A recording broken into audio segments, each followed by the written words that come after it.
चला श्री गुरुचरण सरोज रज निज मन मुकुर सुधारी बरन रघुबर विमल जसो जो दायको फलचारी बुद्धिहीन तनु जानिके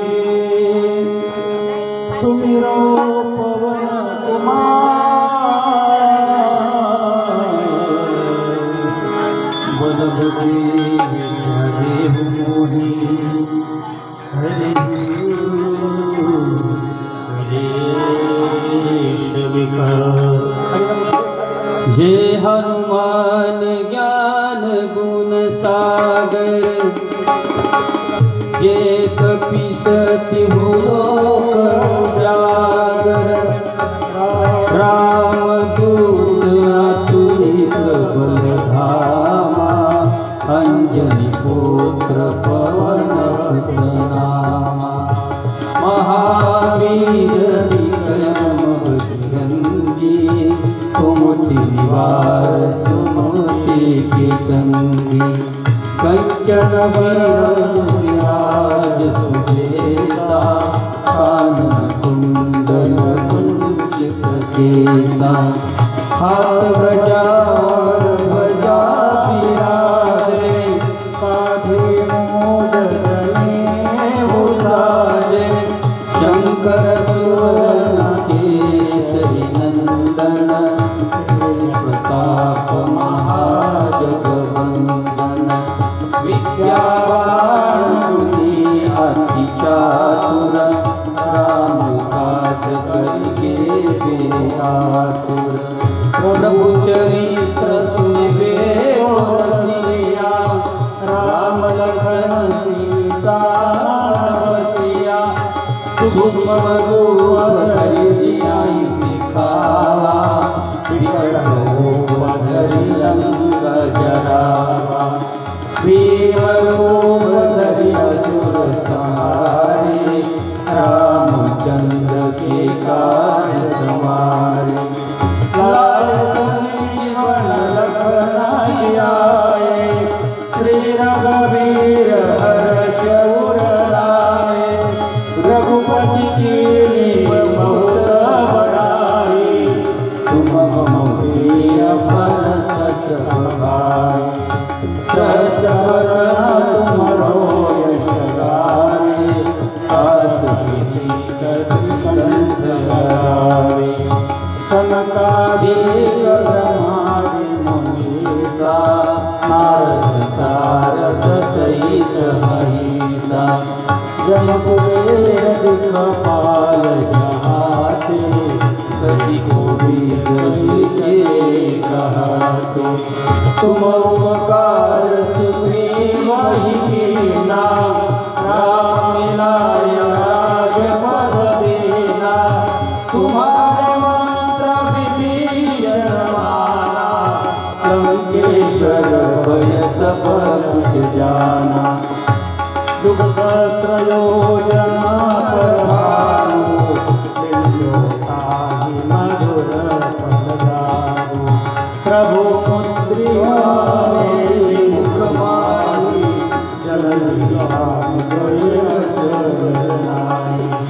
दुर्गम काल सुगम अनुग्रह तुम्हारे राम दुआरे तुम रखवारे सारे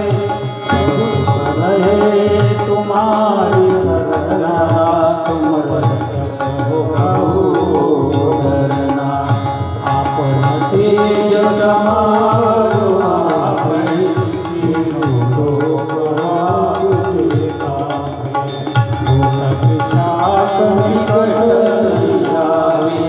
महावीर जब नाम सुनावे नासे रोग हरे सब पीरा जपत निरंतर बलबीरा संकट ते हनुमान छुड़ावे मन क्रम वचन ध्यान जो लावे सब पर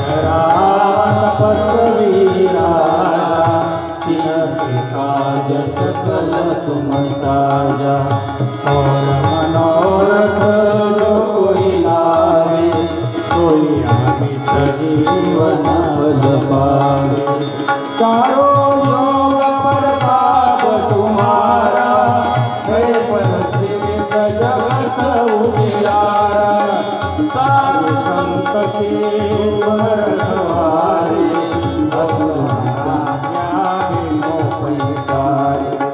सब सुख लहे वारी सरला तुम रक्षक हो धरना आपन तेज समारो आपे तीनों लोक हाथ कापे भूत पिशाच निकट नहीं आवे महावीर जब नाम सुनावे नासे रोग हरे सब पीरा जपत निरंतर हनुमत बीरा जय जय हनुमान गोसाई कृपा करो गुरुदेव की नाई जो सत बार पाठ करे कोई सुखी बंदी महासुख होई पढ़िए हनुमान चालीसा कोई सिद्धेसा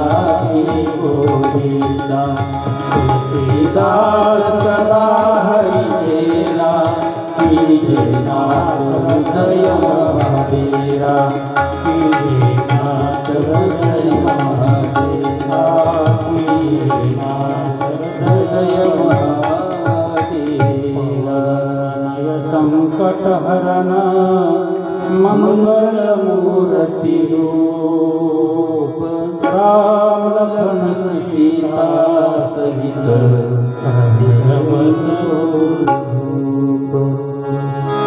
आदरणीय व्यासदेवांचं पूजन करण्याकरता मी विनंती करतो. हरिभक्ती परायण भीमराज महाराज भांगरे अर्थात सावकारांना यांनी पुढे येऊन पूजन करायचे आहे.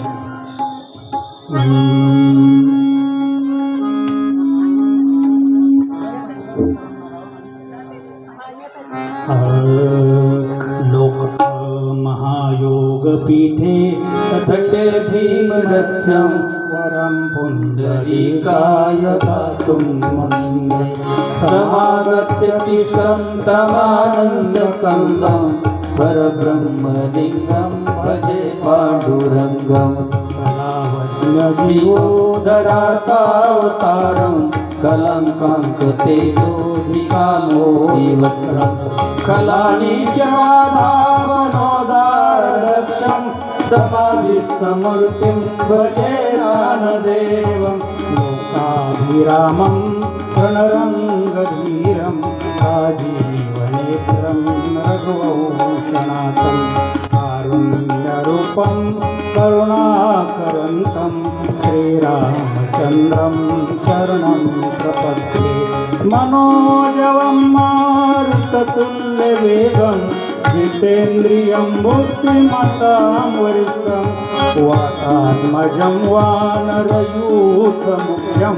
श्रीरामदूतं शरणं प्रपद्ये कैलासराना शिवचन्द्रमौळि धनवीन्द्रमाता मुकुटजटाळि कारुण्यसिन्धो भवदुःखहारि तुझवीन शम्भो मजकोनकारी तुझवीन शंभो मजकोनकारी तुझवीन शंभो मजकोनकारी.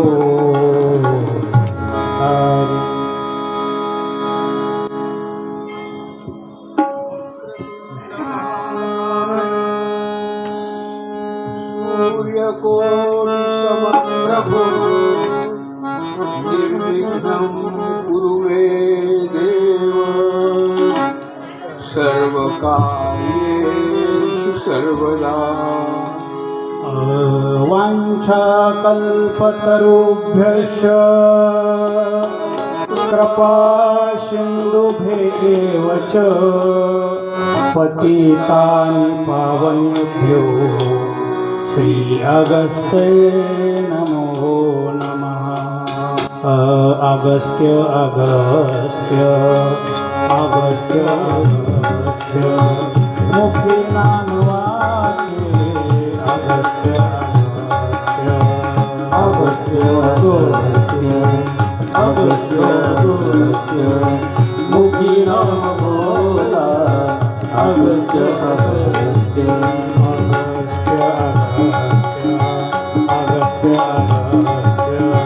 मुखी नाम घ्यावे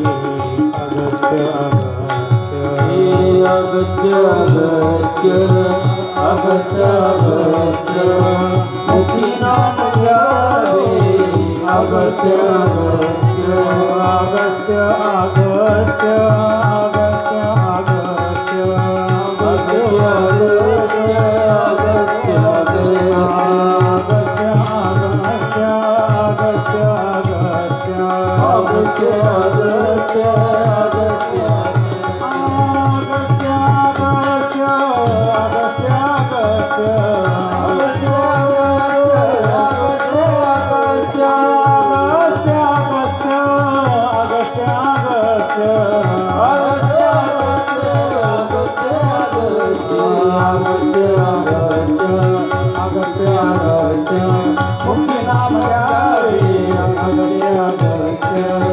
अगस्त्य अगस्त्य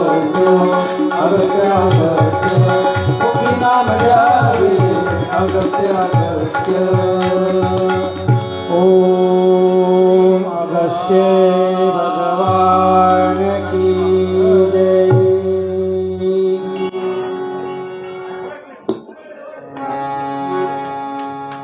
आजचा दिवस हा अगस्ती महाराजांच्या दृष्टीने विशेषतः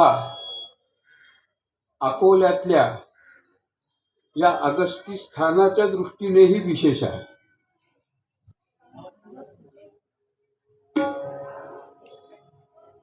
या अगस्ती स्थानावर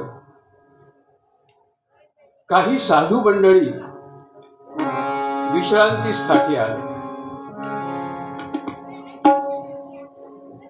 इंग्रजांचं राज्य होतं आणि अकोल्याला शेख साहेब मामलेदार होते. आपला सर्वांना मॉडर्न हायस्कूल अकोले माहिती आहे. तिथे भाटे क्रीडांगण नावाचं मोठं क्रीडांगण आहे तेही माहिती आहे. नदीकडे पुलाकडे जाणाऱ्या रस्त्याला लागून ते मैदान आहे. तिथं हा चौचौकी वाडा 7 चौकी वाडा असा मोठा वाडा होता आणि त्यामध्ये हे शेख मामलेदार साहेब राहत असत. या मामलेदार साहेबांनी लाचारीनं नोकरी करायची इंग्रजांची आणि संस्कृतीचा विच्छेद करण्याचं काम करायचं. त्यांनी इथे असलेल्या साधूंचं मुंडन केलं, त्यांची दाढी छाटली, त्यांचे जटा छाटल्या. अगस्ती महाराजांच्या आश्रयाला आलेले साधू भ्रष्ट केले. काही क्षण गेले, काही दिवस गेले आणि त्यानंतर अवघ्या पंचक्रोशीमध्ये अगस्त्य सर्वांच्या स्वप्नात गेले. उठा म्हणाले, संस्कृती विच्छेद होत असताना आपण झोपलेले कसे आहोत. आश्चर्याची गोष्ट, अकोले ग्रामामध्ये गणेश जगन्नाथ जोशी नावाचे गृहस्थ राहत होते. त्यांचे सवंगडी होते, कोणी नवले होते, कोणी धुमाळ होते. 5-7 जण एकदम एकत्र आले आणि ठरवलं या मामलेदाराला आता इथे राहू द्यायचं नाही. संस्कृती विच्छेद करायला निघाला. सनातन संस्कृती ज्या अगस्त्यांच्या रूपाने इथं नांदते आहे त्या संस्कृतीचा विच्छेद प्रत्यक्ष साधूंनाच भ्रष्ट करून नाही चालू देणार. आणि पाहता पाहता आमचा सगळा आदिवासी समाज, महादेव कोळी, ठाकर, भिल्ल, तलवार कानडी, हेटकर कानडी, सगळे मराठे सगळे एकवटले आणि अकोल्यामध्ये ही गर्दी झाली. प्रचंड गर्दी आणि हल्ला चढवला त्या वाड्यावर. आणि पाहता पाहता तो सबंध वाडा नेस्तनाभूत केला. स्त्रियांना हात लावला नाही, स्त्रियांना सुखरूप बाहेर काढलं आणि त्या मामलेदाराला मिरच्याच्या धुरी देऊन नंतर वाड्याच्या दारामध्ये जसं नरसिंहानी हिरण्यकशिपूनं मारलं तसं त्या मामलेदाराला त्या उमऱ्यावर कुऱ्हाडीने तोडलं. राज्य इंग्रज सरकारचं होतं, राज्य इंग्रज सरकारचं होतं, पण सत्ता अगस्त्यांची होती. इंग्रजांच्या राज्याप्रमाणे स्वाभाविकपणे आमच्या सगळ्या क्रांतिवीरांना तुरुंगवास पत्करावा लागला आणि तुरुंगवासामध्ये त्यांच्या परमभाग्याने कोणाच्या सान्निध्यात त्यांना जाता आलं. अंदमानच्या तुरुंगामध्ये त्यांना ठेवलं खरं, पण सोबत होते स्वातंत्र्यवीर सावरकर. स्वातंत्र्यवीर सावरकरांची आज पुण्यतिथी आहे. हा संबंध स्वातंत्र्यवीर सावरकरांशी आहे आपला. स्वातंत्र्यवीर सावरकरांचा अगस्त्यांशी किती संबंध आहे. सागर पोहून येत होते. सागर पोहून येत असताना स्वाभाविकपणे दम लागला. थोडं पोहायचं नव्हतं, 23 मैल पोहायचं होतं. साधी गोष्ट नव्हती हो, माणूस आहे शेवटी.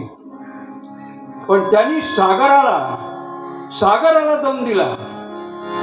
जरी भयभीतारे मातान माझी अबलारे कथिल हे अगस्तीस आता जो आज मनी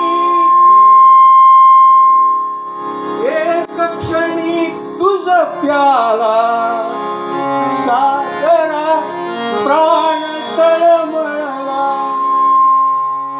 ज्या सागरामधून पोहत पोहत सावरकर येत होते त्या सागराला त्यांनी आठवण करून दिली. मी त्या भारतभूमीचा पुत्र आहे, त्या अगस्त्यांचा भ्राता आहे, ज्या अगस्त्यांनी तुला एका अंजलीमध्ये एका आचमनामध्ये प्राशन करून टाकलं होतं. तू मला पलीकडे नेत नाही. मजसी नेई परत मातृभूमीला सागरा प्राण तळमळीला सागरा मजसी नेई.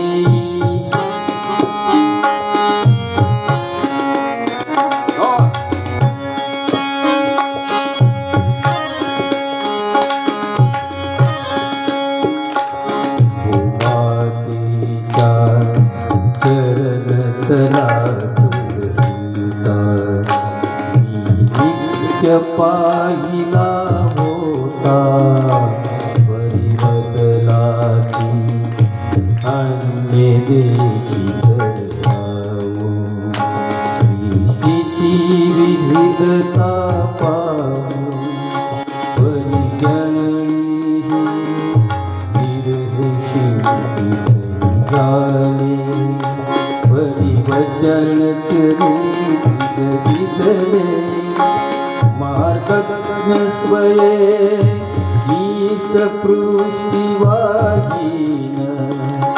हरिकर्तव्यात आधीन विश्वसलो तवया वचनीनि जगदानुभव योगे गणनीनि तव आदिकश तव धरणी कथून सोडिले भिजला सागरा प्राण तळमळीला सागरा मजसी नेई परत मातृभूमीला सागरा प्राण तळमळीला सागरा सागरा सागरा सागरा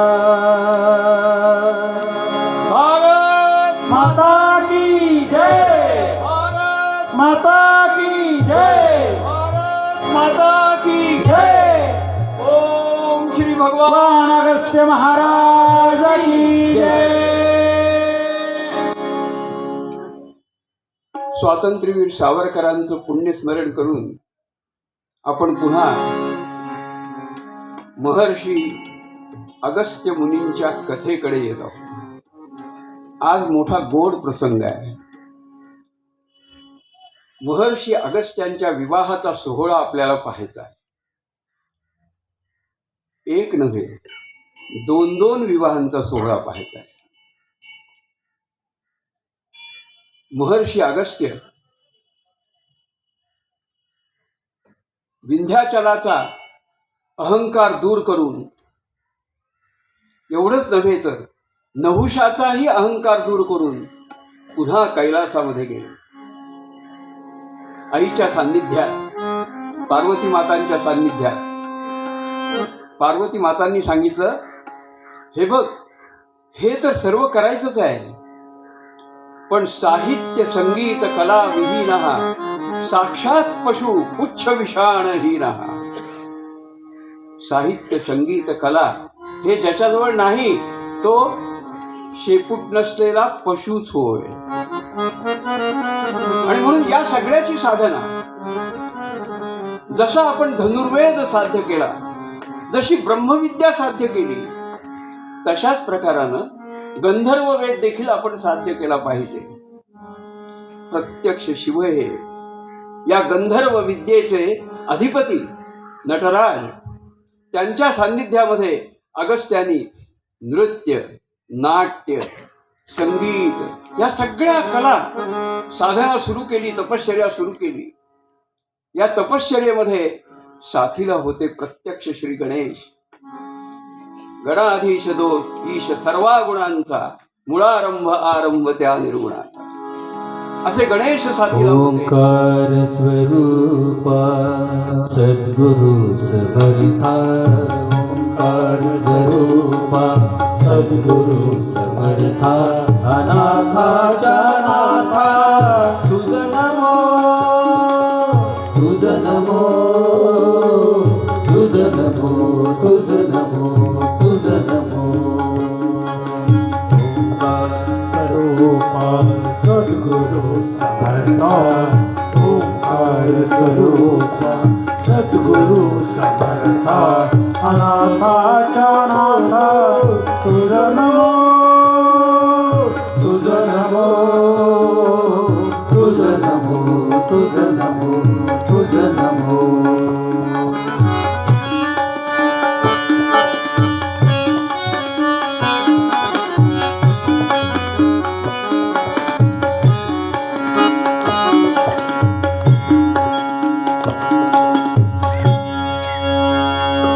साहित्य संगीत कलेच्या नादामध्ये सगळे रंगून गेले. देवांचे सरसेनापती षडानन, कार्तिकेय हे देखील रंगून गेले. आणि किती वर्ष निघून गेली कला साधनेमध्ये माहिती नाही. कलेची नशाच अशी आहे, सारं विसरून जातो माणूस. जसं समाधीमध्ये देही असून विदेही होतो, तसा कला साधनेमध्ये सुद्धा देही असून विदेहीच होतो. बरोबर आहे ना? अशी अवस्था निर्माण झाली. आणि महर्षी क्रतू, महर्षी पुलह, महर्षी पौलस्त्य अस्वस्थ झाले. काय करायचं? आपण तर सगळे अगस्त्यांच्या गोत्रामध्ये सामील झालेलो आहोत. आणि आपले गेलेले सर्व जीव अधांतरी आहेत, त्यांना मुक्तीच नाही. गोत्र स्वीकारलंय अगस्त्य, आणि अगस्त्य तर ब्रह्मचारी आहे. अगस्त्यांना पुत्र नाही. उत्तर क्रिया करण्यासाठी पुत्र असावा लागतो.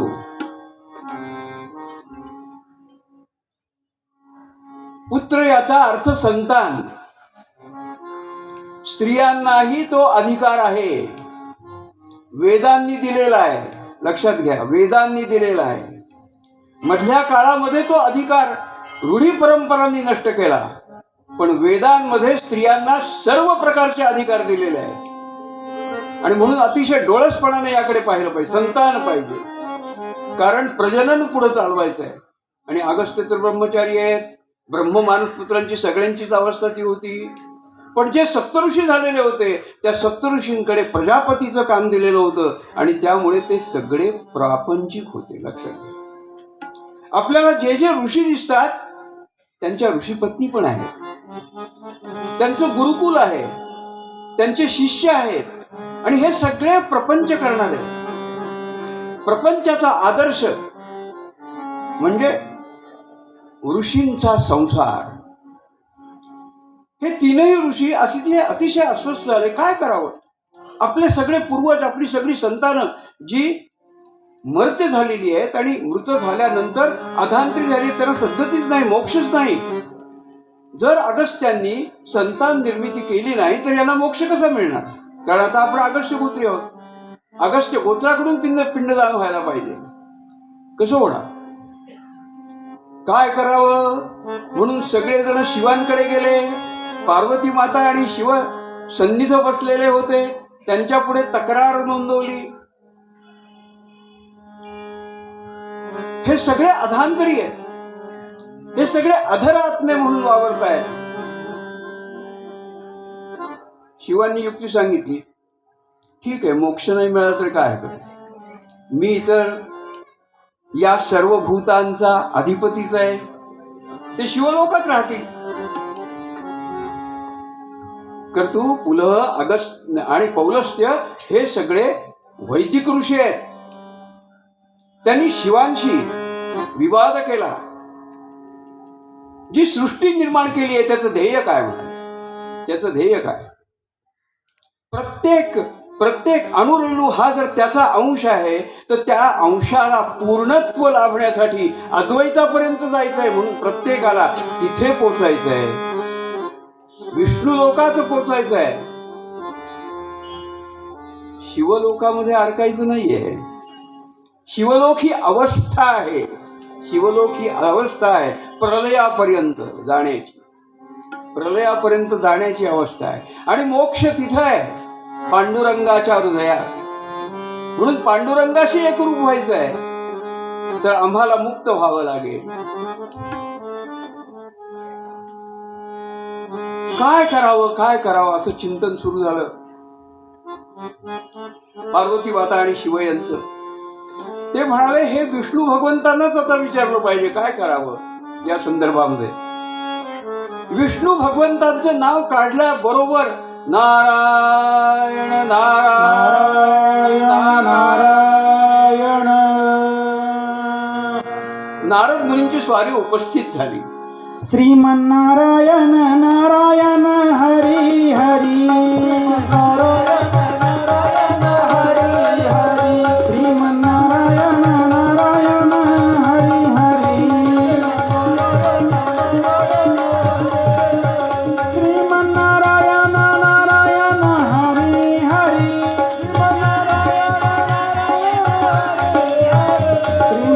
श्रीमन्नारायण नारायण हरी हरी श्रीमन्नारायण नारायण हरी हरी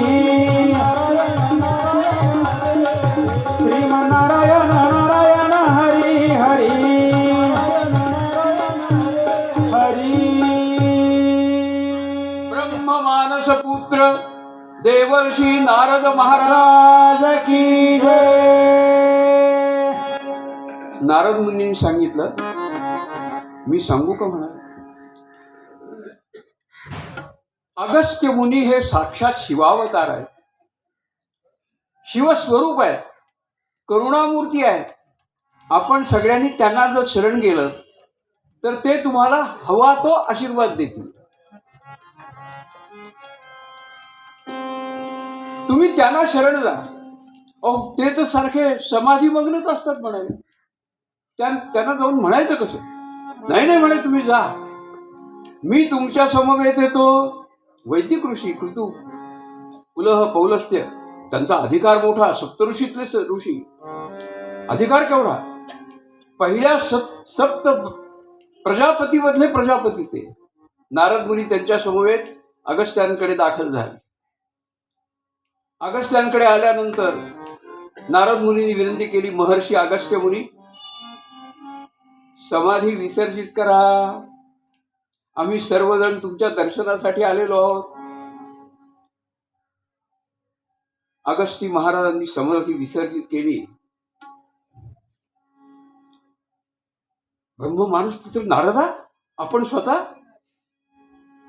का बरं आठवण केलीत आमची? अहो, मी नाही केली आठवण. मला काय करायचं तुमच्यामध्ये पडून? आणि ही ऋषी मंडळी पहा, अहो ही अस्वस्थ झाली आहेत. त्यांना प्रपंच करता येईना. त्यांची सगळी संतानं अशी अधांतरी आहेत. का बरं? काय अधांतरी आहेत? अगस्त्यांच्या गावीही नाही. अगस्त्यांच्या हे गावीही नाही की काय घडलं असेल? पुलह पुढे झाले, पौलस्त्य पुढे झाले, क्रतू पुढे झाले. तिघांनीही अगस्त्याला वंदन केलं आणि नारदांच्या साक्षीने त्याला सांगितलं, समुद्र प्राशन प्रसंगी आपण दानवांचा संहार केला. त्यावेळी आमच्या संतानांचा संहार झाल्यामुळे आम्ही सर्वजण आपल्याला शरण आलो आहोत आणि आपल्या गोत्रामध्येच आम्ही आपल्याला विसर्जित केलाय. तेव्हा तुम्ही आमचे गोत्राधिपती आहात. अगस्त्य गोत्र हे त्यामुळे कश्यपांच्या खालोखाल असलेलं गोत्र आहे. बरं, मग माझ्याकडून काय अपेक्षा आहे? भगवान अगस्ती भगवान, आपण तर साक्षात भगवान आहात. त्रिदेवांचं स्वरूप आहात, शिवस्वरूप आहात. प्रलय कालापर्यंत चालणाऱ्या या चक्रामध्ये, चक्रनेमी क्रमामध्ये पुनरपि जननम पुनरपि मरणम पुनरपि जननी जठरे शयनम, अशा तऱ्हेनं हे संबंध जीवन जात असताना प्रत्येक जीवनानंतर मोक्ष आवश्यक आहे. मोक्ष आवश्यक. किती दिवस हे फेरे करत बसायचे? सृष्टीचं संतुलन बिघडून जाईल. किती वेळा जन्मायावे नित्य भावे फजित, नित्य भावे फजित, नित्य भावे फजित. किती वेळा जन्मायावे नित्य भावे फजित, नित्य भावे फजित, नित्य भावे फजित. किती वेळा जन्मायावे नित्य भावे फजित, किती वेळा जन्मायावे नित्य भावे फजित, किती वेळा जन्मायावे नित्य भावे फजित. किती वेळा जन्मायावे नित्य भावे फजित, नित्य भावे फजित, नित्य भावे फजित. काय अपेक्षा आहे आपली अपेक्षा काय? आपण विवाह करावा, संतान निष्पत्ती करावी, एवढीच आमची अपेक्षा आहे. या सर्व ब्रह्ममानस पुत्रांमध्ये अद्वितीय असलेले, त्रिदेव स्वरूप असलेले आणि प्रत्यक्ष शिवावतार असलेले अगस्त्य काहीसे चिडले. माझं अवतरण हे प्रजननासाठी नाही, सृष्टीच्या संतुलनासाठी आहे. पण म्हणाले, आम्ही आगळीक केलीये, आम्ही तुमच्या गोत्रामध्ये समाविष्ट झालेलो आहोत आणि आम्ही अगस्त्य हे गोत्र मानलेलं आहे. गोत्र म्हटलं की प्रजनन आवश्यक आहे, प्रजनन आवश्यक आहे. आणि आपण आम्हाला वर दिला की ठीक आहे, तुम्ही माझ्या अगस्त्य गोत्रामध्ये समाविष्ट झाला आहात तर सुखानं नांदा. याचं काय करायचं? अगस्त्यांचा राग शांत झाला. नारद मुनी म्हणाले,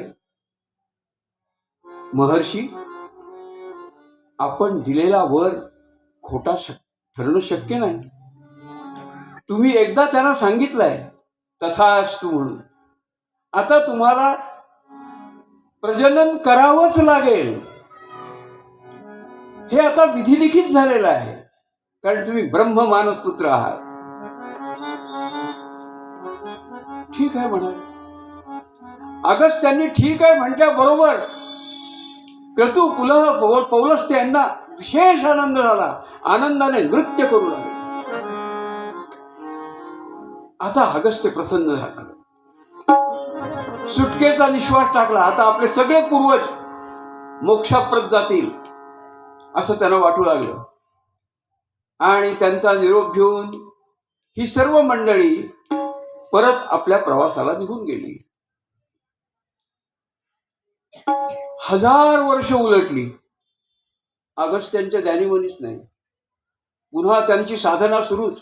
अहो, केवढा मोठा शास्त्रज्ञ, केवढा मोठा मॅनेजमेंट गुरु. संबंध विश्वाचं संतुलन त्यांना करायचं आहे. त्याला वॉटर मॅनेजमेंट करायचं आहे. त्यांना पर्जन्याचं मॅनेजमेंट करायचं आहे. त्यांना कॅटल मॅनेजमेंट करायचं आहे. किती किती गोष्टी म्हणून सांगू.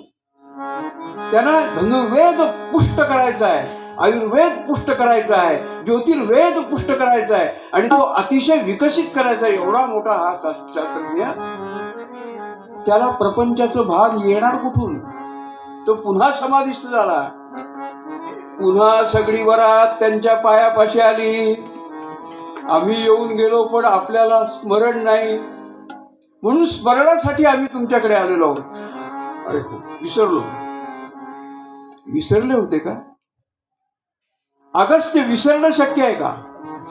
त्रिदेवांचा अवतार असलेला माणूस विस्मरणामध्ये जाऊ शकतो का? ही लीला होती. बघूया काय करावं लागेल, बघूया. आणि विवाह करायचा तर करायचा कसा, हाही एक मोठा प्रश्न त्यांच्या पुढे होता. ठीक आहे म्हणाले. नारद मुनीने सांगितलं, नारद मुने, आपण वधू संशोधनाला सुरुवात करायला हरकत नाही. नारद मुनींनी बघा, नारद मुनी ब्रह्मचारी, अगस्त्य ब्रह्मचारी, आणि अगस्त्य नारद मुनींना सांगतायत वधू संशोधन करा. मोठी गमतीशीर गोष्ट आहे.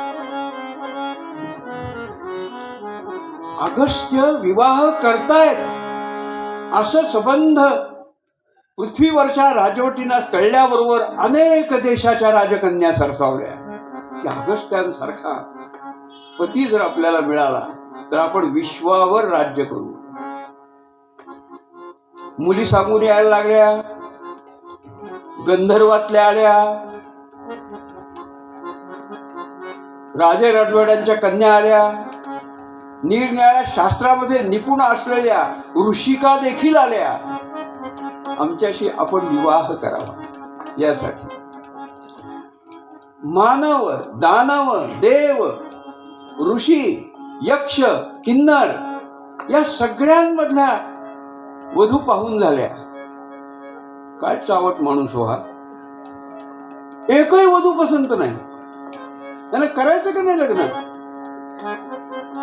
मोठी शंका यायला लागली. आलेली मुलगी नापसंत, आलेली मुलगी नापसंत. तेव्हापासून पसंती नापसंतीचा घोळ आहे बरं का. तेव्हापासून चाललंय. त्यांनी अखेर सांगून टाकलं नारद मुनींना, नारद मुनी, तुम्ही पाहिलेल्या सर्वच्या सर्व मुली मला अजिबात पसंत नाही. आता काय करायचं? आता काय करायचं? सगळे ऋषी हतबल झाले, घाबरले की यांना जर मुलगीच पसंत पडली नाही तर पुढे प्रवास कसा व्हायचा, प्रजनन कसं व्हायचं, अगस्त्य प्रजापती कसे होणार आणि प्रजा कशी निर्माण होणार, मोठाच प्रश्न. संबंध क्रतू, पुलह, पौलस्त्य, आज ज्यांची कुळं संबंध ऑस्ट्रेलिया, आपला संबंध दक्षिण, श्रीलंका, असा संबंध दक्षिणेकडील संपूर्ण भूप्रदेश हा जिथं नांदतोय तिथल्या सगळ्या माणसांच्या पूर्वजांच्या वर हा प्रसंग ओढवला की काय करायचं याचं. नारद मुनी म्हणाले, आता फक्त ब्रह्मदेवच तुम्हाला परवानगी देऊ शकतात. एक युक्ती सांगू का? म्हणाले, तुम्ही एवढी सगळी सृष्टी व्यवस्थापित करता आहात, तुम्हीच तुमच्यासाठी वधू का नाही निर्माण करत? मी वधू निर्माण करायची? मला निर्मिती करण्याची परवानगी आहे का? तुम्ही ब्रह्ममानस पुत्र आहात. नुसते ब्रह्ममानस पुत्र नाही तर त्रिदेवांचं स्वरूप, त्रिदेवांची शक्ती सर्व त्रिशक्तींची शक्ती, महाकाली, महामाया, आदिमाया, सरस्वती, महालक्ष्मी, ही सगळी शक्ती तुमच्यातच एकवटलेली आहे. तुम्हाला काय अशक्य आहे? ते काम तुम्ही करा. त्यांनी सांगितल्याबरोबर ही सगळी मंडळी ब्रह्मदेवांकडे आली. ब्रह्मदेवांकडे आल्यानंतर सगळेजण म्हणायला लागले, ब्रह्मदेवा, आपण जर अगस्त्यांना परवानगी दिली तर अगस्त्य त्यांच्यासाठी वधू निर्माण करतील. ब्रह्मदेव तात्काळ म्हणाले, त्याला परवानगीची गरजच नाही. तो साक्षात परब्रह्मच आहे. तो विष्णू आहे, तो शिव आहे, तो प्रलयंकर्ताही आहे आणि तो सृष्टी निर्माताही आहे. त्याला काय अशक्य आहे? केवढा मोठा अधिकार माझ्या अगस्त्यांचा, केवढा मोठा अधिकार. हे सगळे लोक त्यांच्याकडे आले. अगस्त्याला हे सगळं माहीत होतं, पण आपणच आपला मोठेपणा सांगायचा नसतो. तेव्हापासून चालत आलेला आहे. आपुली आपण करी स्तुती, तो एक मूर्ख. आपली आपण स्तुती करायची नसते. त्यांनी येऊन सांगितलं, ब्रह्मदेवानी तुम्हाला परवानगी दिलेली आहे.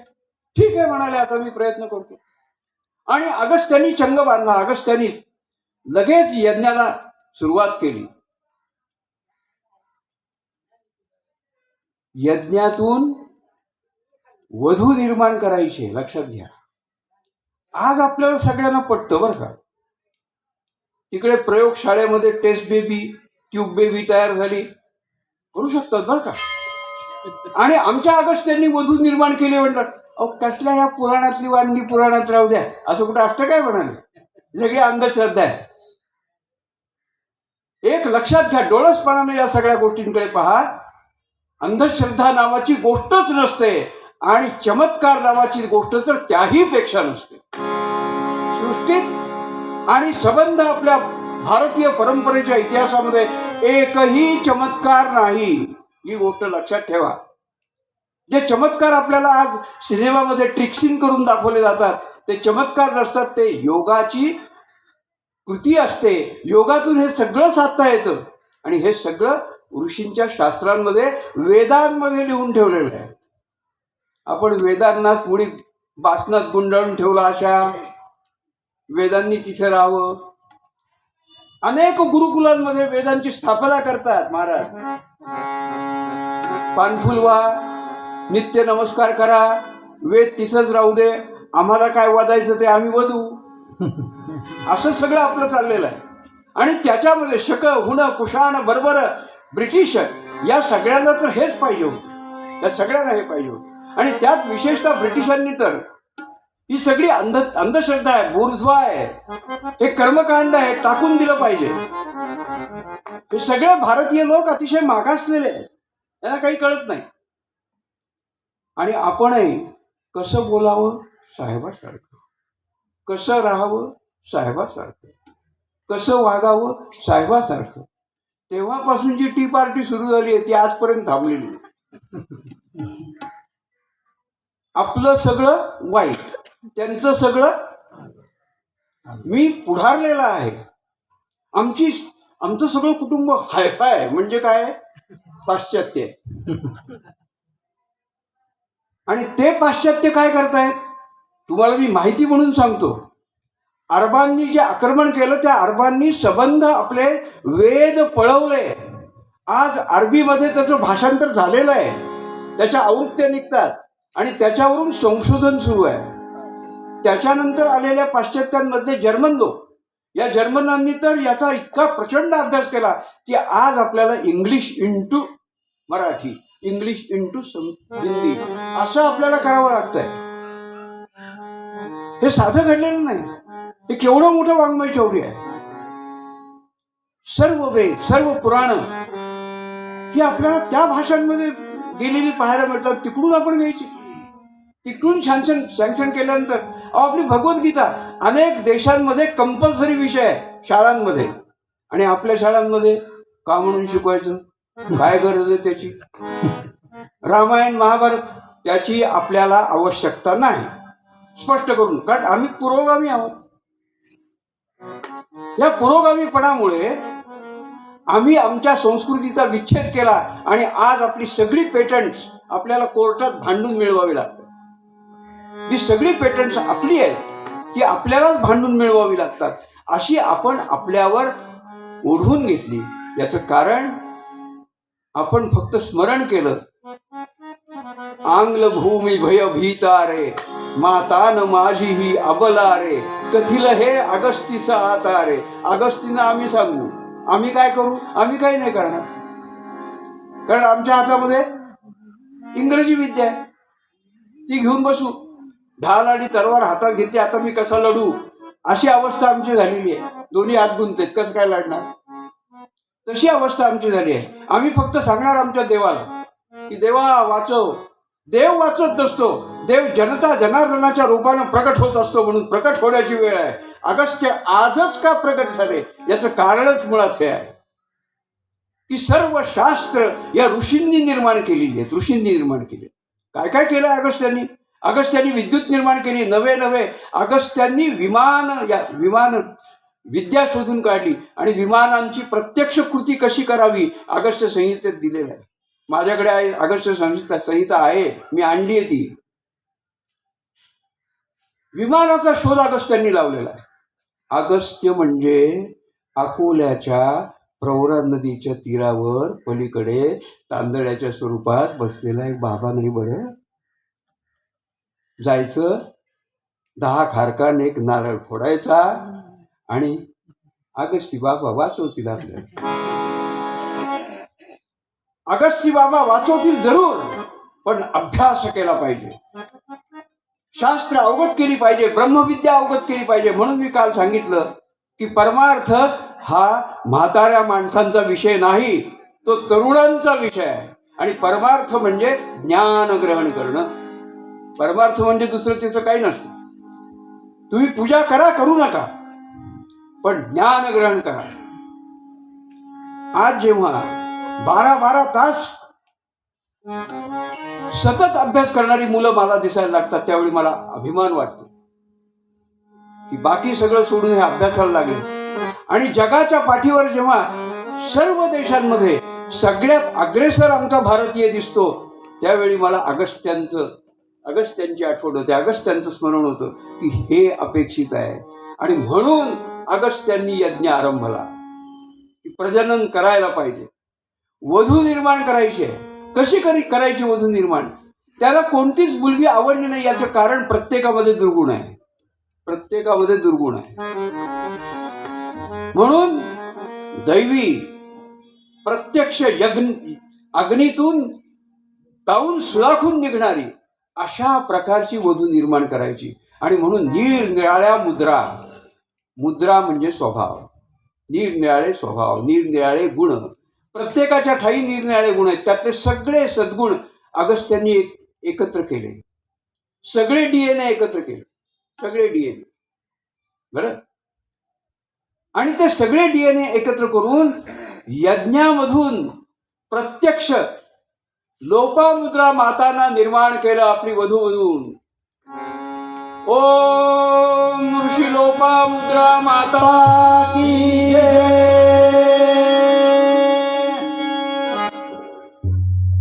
आम्ही किती करंट आहे. लोपामुद्रांना कोणी निर्माण केलं? अगस्त्यांनी. मग लोपामुद्रांचे अगस्त्य कोण लागतात? मग लोपामुद्रा त्यांची बायको कशी काय होईल? आला का प्रश्न? प्रश्न आला ना. यज्ञातून बालक प्रकट झाल्याबरोबर अगस्त्यांनी ते बालक विदर्भराज निमी कौंडिण्यपूर, अमरावतीच्या जवळ, परवा मी सांगितलं तुम्हाला की कौंडिण्यपूर नावाचं फार मोठी नगरी, त्या कौंडिण्यपुरामध्ये निमी राजांच्या हाती तिला सोपवलं आणि त्यानं सांगितलं ही माझी वधू आपण सांभाळायची आहे. एवढा आनंद झाला. निमी राजा आणि निमी राजनीला मुलबाळ नव्हतं. जणू प्रत्यक्ष परमेश्वराने आपल्या झोळीमध्ये अपत्य दिलंय. अपत्य विहीन असणं याच्यासारखं दुःख नाही. ते दुःख हरण झालं.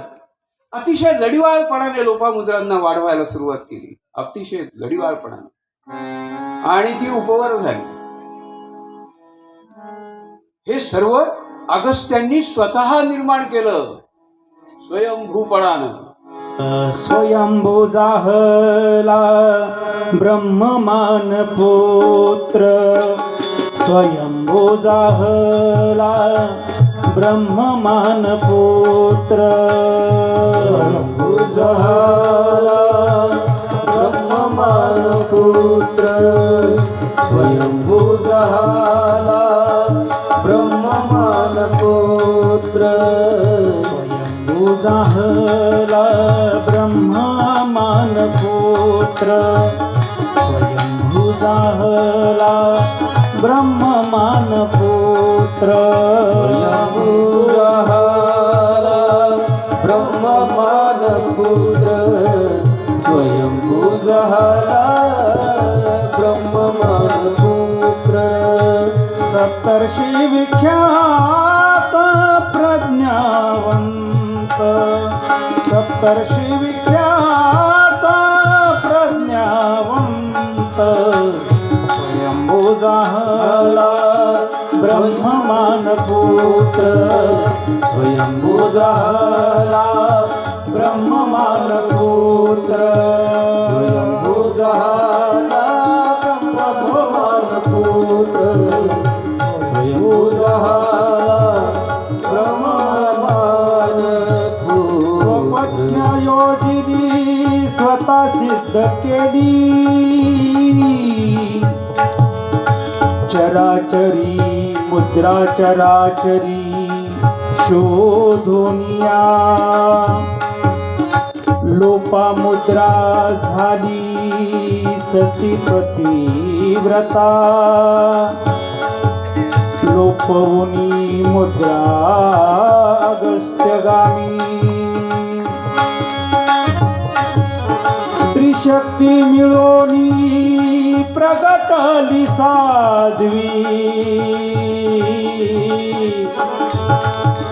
अगस्त्य आश्रमी कुळमाता, अगस्त्यांच्या योगे निवडली गोत्रे, कोटी दिव्य पुत्र दृढ स्युत, मनु उद्धारक सृष्टीचा नियंता, गोत्र कृषी धर्म सांभाळितो, त्रिदेव त्रिशक्ती करीती प्रशंसा, अद्भुत अविनाशी अगस्त्य तत्व, जीवनाचा स्वामी,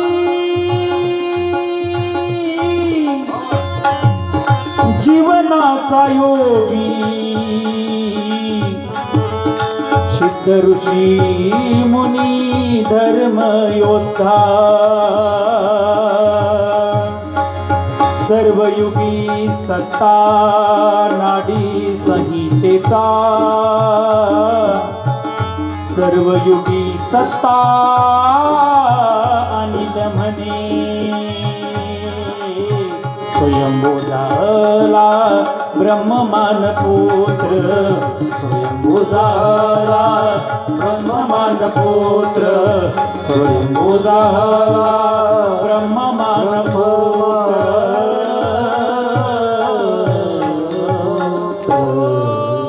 श्री श्री अगस्त्य महाराज की जय, माता की जय.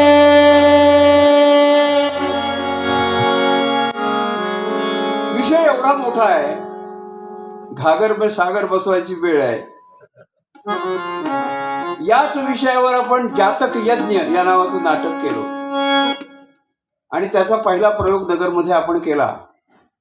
संगीत नाटक आपण केलं, संपूर्ण 2-3 तासाचं नाटक त्याच्या संदर्भात आपण केलंय. तीच कथा आपल्याला थोडक्यात या ठिकाणी मांडायची आहे.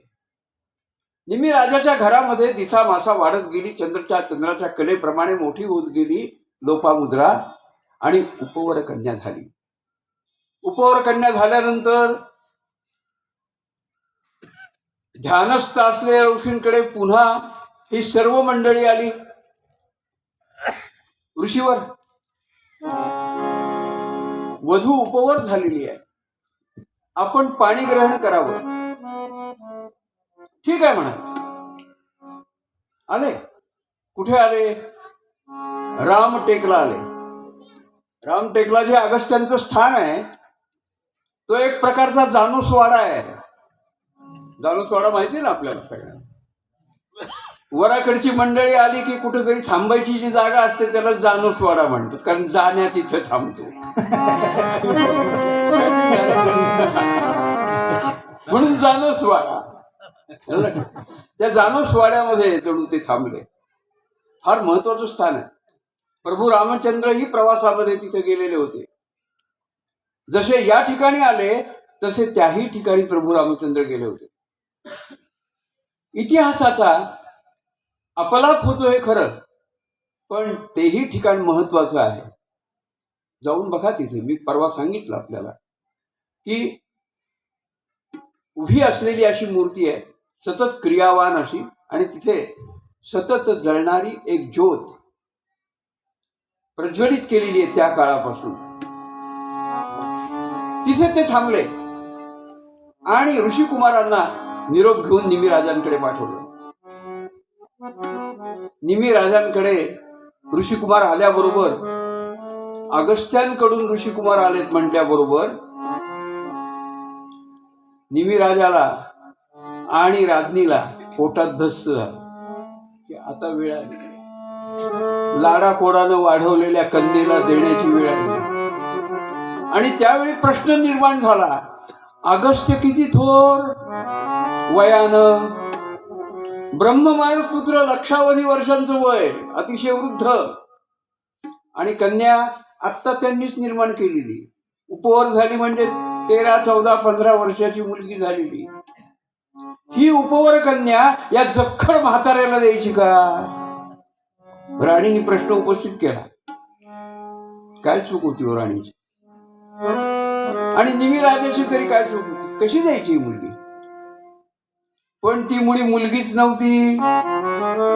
ती कन्या म्हणजे प्रत्यक्ष त्रिशक्तींचं स्वरूप प्रकटलेलं होतं. दिलेलं वचन सांभाळण्यासाठी त्रिशक्ती प्रकटलेल्या होत्या. भवानी माता प्रकटलेली होती, महालक्ष्मी प्रकटलेली होती, महाशक्ती प्रकटलेली होती, महामाया प्रकटलेली होती. अशी ती लोपामुद्रा. एक जावई शोध लागलाय कुणाला तरी. हा जावई शोध फार वाईट असतो. आपल्या संस्कृतीमध्ये विच्छेद कसा करायचा, बुद्धिभ्रष्ट कशी करायची, बुद्धिभेद कसा करायचा. काही नाही म्हणे, ती आदिवासी कन्या होती आणि त्या आदिवासी कन्येला या ऋषींनी भोंदवलं. बघा बरं का, म्हणजे आपल्याकडे भोंदवणारे असतात ना. तुकारामांनी अशा भोंदवणाऱ्या साधूंविषयी काय म्हटलंय आपल्याला माहितीये. तुका म्हणे आयशा नरा मोजुनी माझा व्यापाई जरा. तुकारामांनी एका बाजूला संबंध पाखांड खंडन केलेलं आहे आणि दुसऱ्या बाजूला त्यांनीच सांगितलंय, आम्ही वैकुंठवासी आलो याच कारणाशी, बोलले जे ऋषी साच भावे वर्ताया. झाडू संताचे मार्ग, झाडू संताचे मार्ग, झाडू संताचे मार्ग, झाडू संताचे मार्ग. आडराणी भरले जग, आडराणी भरले जग, आडराणी भरले जग, आडराणी भरले जग. उच्चिष्टाचा भाग, उच्चिष्टाचा भाग, उच्चिष्टाचा भाग, उच्चिष्टाचा भाग. शेष उरला तो शेव, शेष उरला तो शेव. झाडू संताचे मार्ग, झाडू संताचे मार्ग, झाडू संताचे मार्ग, झाडू संताचे मार्ग. आपला बुद्धिभेद कसा होतो पहा. आपण ह्याच्यावर विश्वास ठेवत नाही की त्याही काळामध्ये प्रयोगशाळा असतील. आजही साधं हॅचरीमध्ये अंडी उबवायची असली तरी अग्नी लागते. कशी उपतात अंडी? त्याच्यामध्ये लाईट लावून ठेवतात. म्हणजे अग्नीपासूनच पुनर्जन्म करावा लागतो. आणि ही यज्ञातून प्रत्यक्ष प्रकटविलेली वधू, त्याच्यावर मात्र आपला विश्वास नाही, कारण ते काहीतरी पुराणातलं वाण. म्हणून आपल्या संस्कृतीवर, आपल्या ज्ञानावर, आपल्या शास्त्रांवर आपली श्रद्धा पाहिजे. आपल्याच आईवर आपली श्रद्धा नसेल, आपल्याच ज्ञानावर आपली श्रद्धा नसेल, तर आपला जन्म फोल आहे. मग कुणी यावं टप्पल मारून जावं, आपल्यावर पुन्हा पुन्हा गुलामगिरीत जाण्याचंच येणारच, गुलामगिरीच येणार. कारण आम्ही स्वत्व विसरतो तात्काळ बुद्धिभेद केल्याबरोबर. किती धारांत काहीतरी सांगून टाकतात की असं काहीतरी असेल आणि त्यामुळे हे घडलं असेल. प्रत्यक्ष वधू निर्माण केली आणि त्या वधूला मागणी घालण्यासाठी पुन्हा पाठवलं की निमे राजा, आता वधू उपवर झालेली आहे, तिला विवाहासाठी तयार करा. राज्ञी आणि राजा दोघंही हिरमुसले. कसं द्यावं मोठा प्रश्न पडला. राणीने तर वादच मांडला राजाशी, हे नाही चालणार. आणि राजा म्हणाला, राजधर्म म्हणून मला तर करावं लागेल, कारण मी वचन दिलं. दोघांमध्ये प्रचंड वाद निर्माण झाला.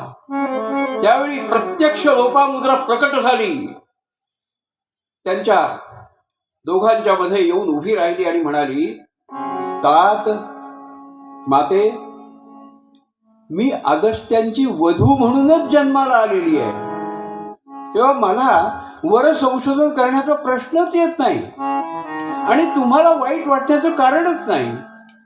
तुम्हाला जे वाटतंय की मी कुणीतरी लहान छोटीशी मुलगी आहे आणि हे ऋषीवर कुणीतरी वृद्ध आहे, असं नाहीच. मुळी जगाच्या सुरुवातीपासून आम्ही दोन्ही तत्व अस्तित्वातच आहोत.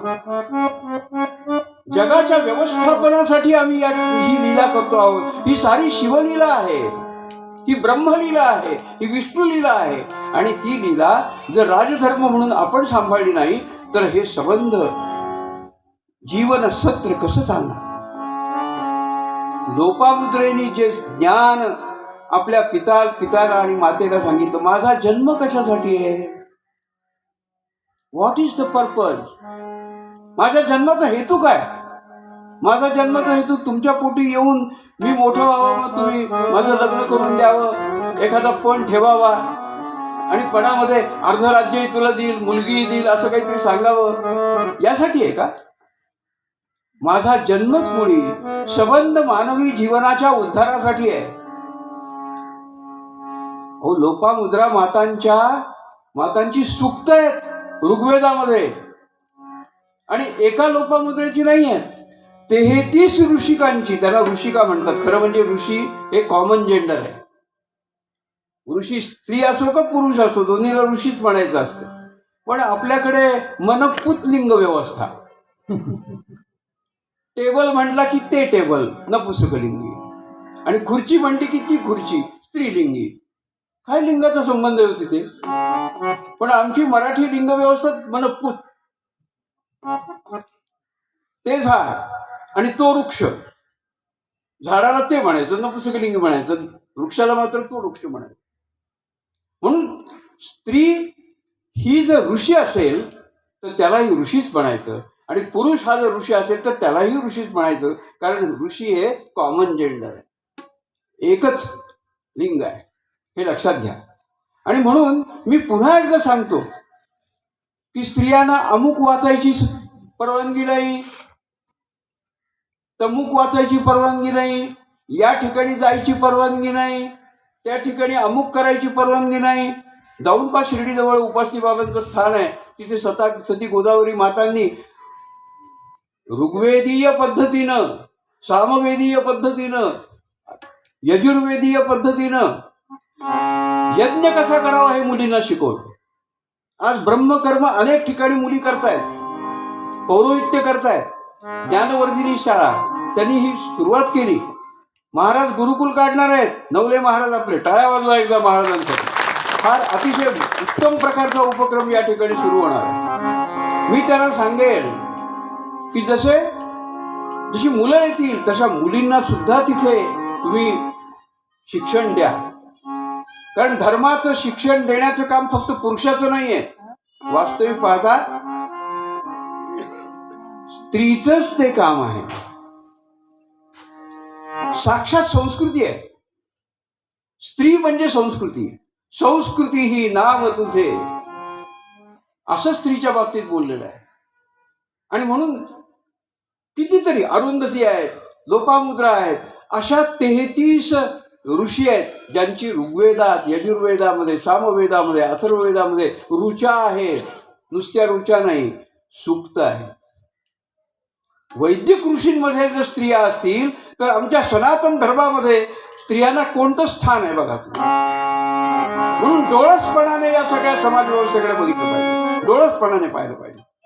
स्त्रियांकडे बघण्याचा दृष्टिकोन बदलायचा, त्यांना स्वातंत्र्य द्यायचं. स्त्री मुक्ती वगैरे काही करायची गरज नाही. स्त्री शक्ती जागवली पाहिजे.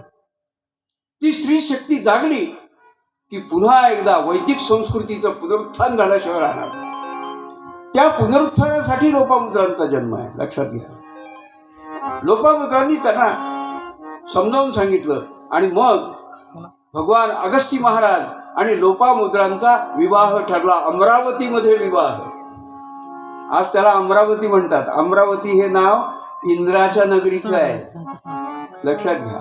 देवराज इंद्राच्या नगरीचं नाव अमरावती आहे. आणि इथे पृथ्वीवर असलेली विदर्भातली अमरावती ही अमरावतीच आहे. कारण इंद्र दरबारामध्ये शोभून दिसेल अशा प्रकारचा विवाह सोहळा त्या ठिकाणी निष्पन्न झाला.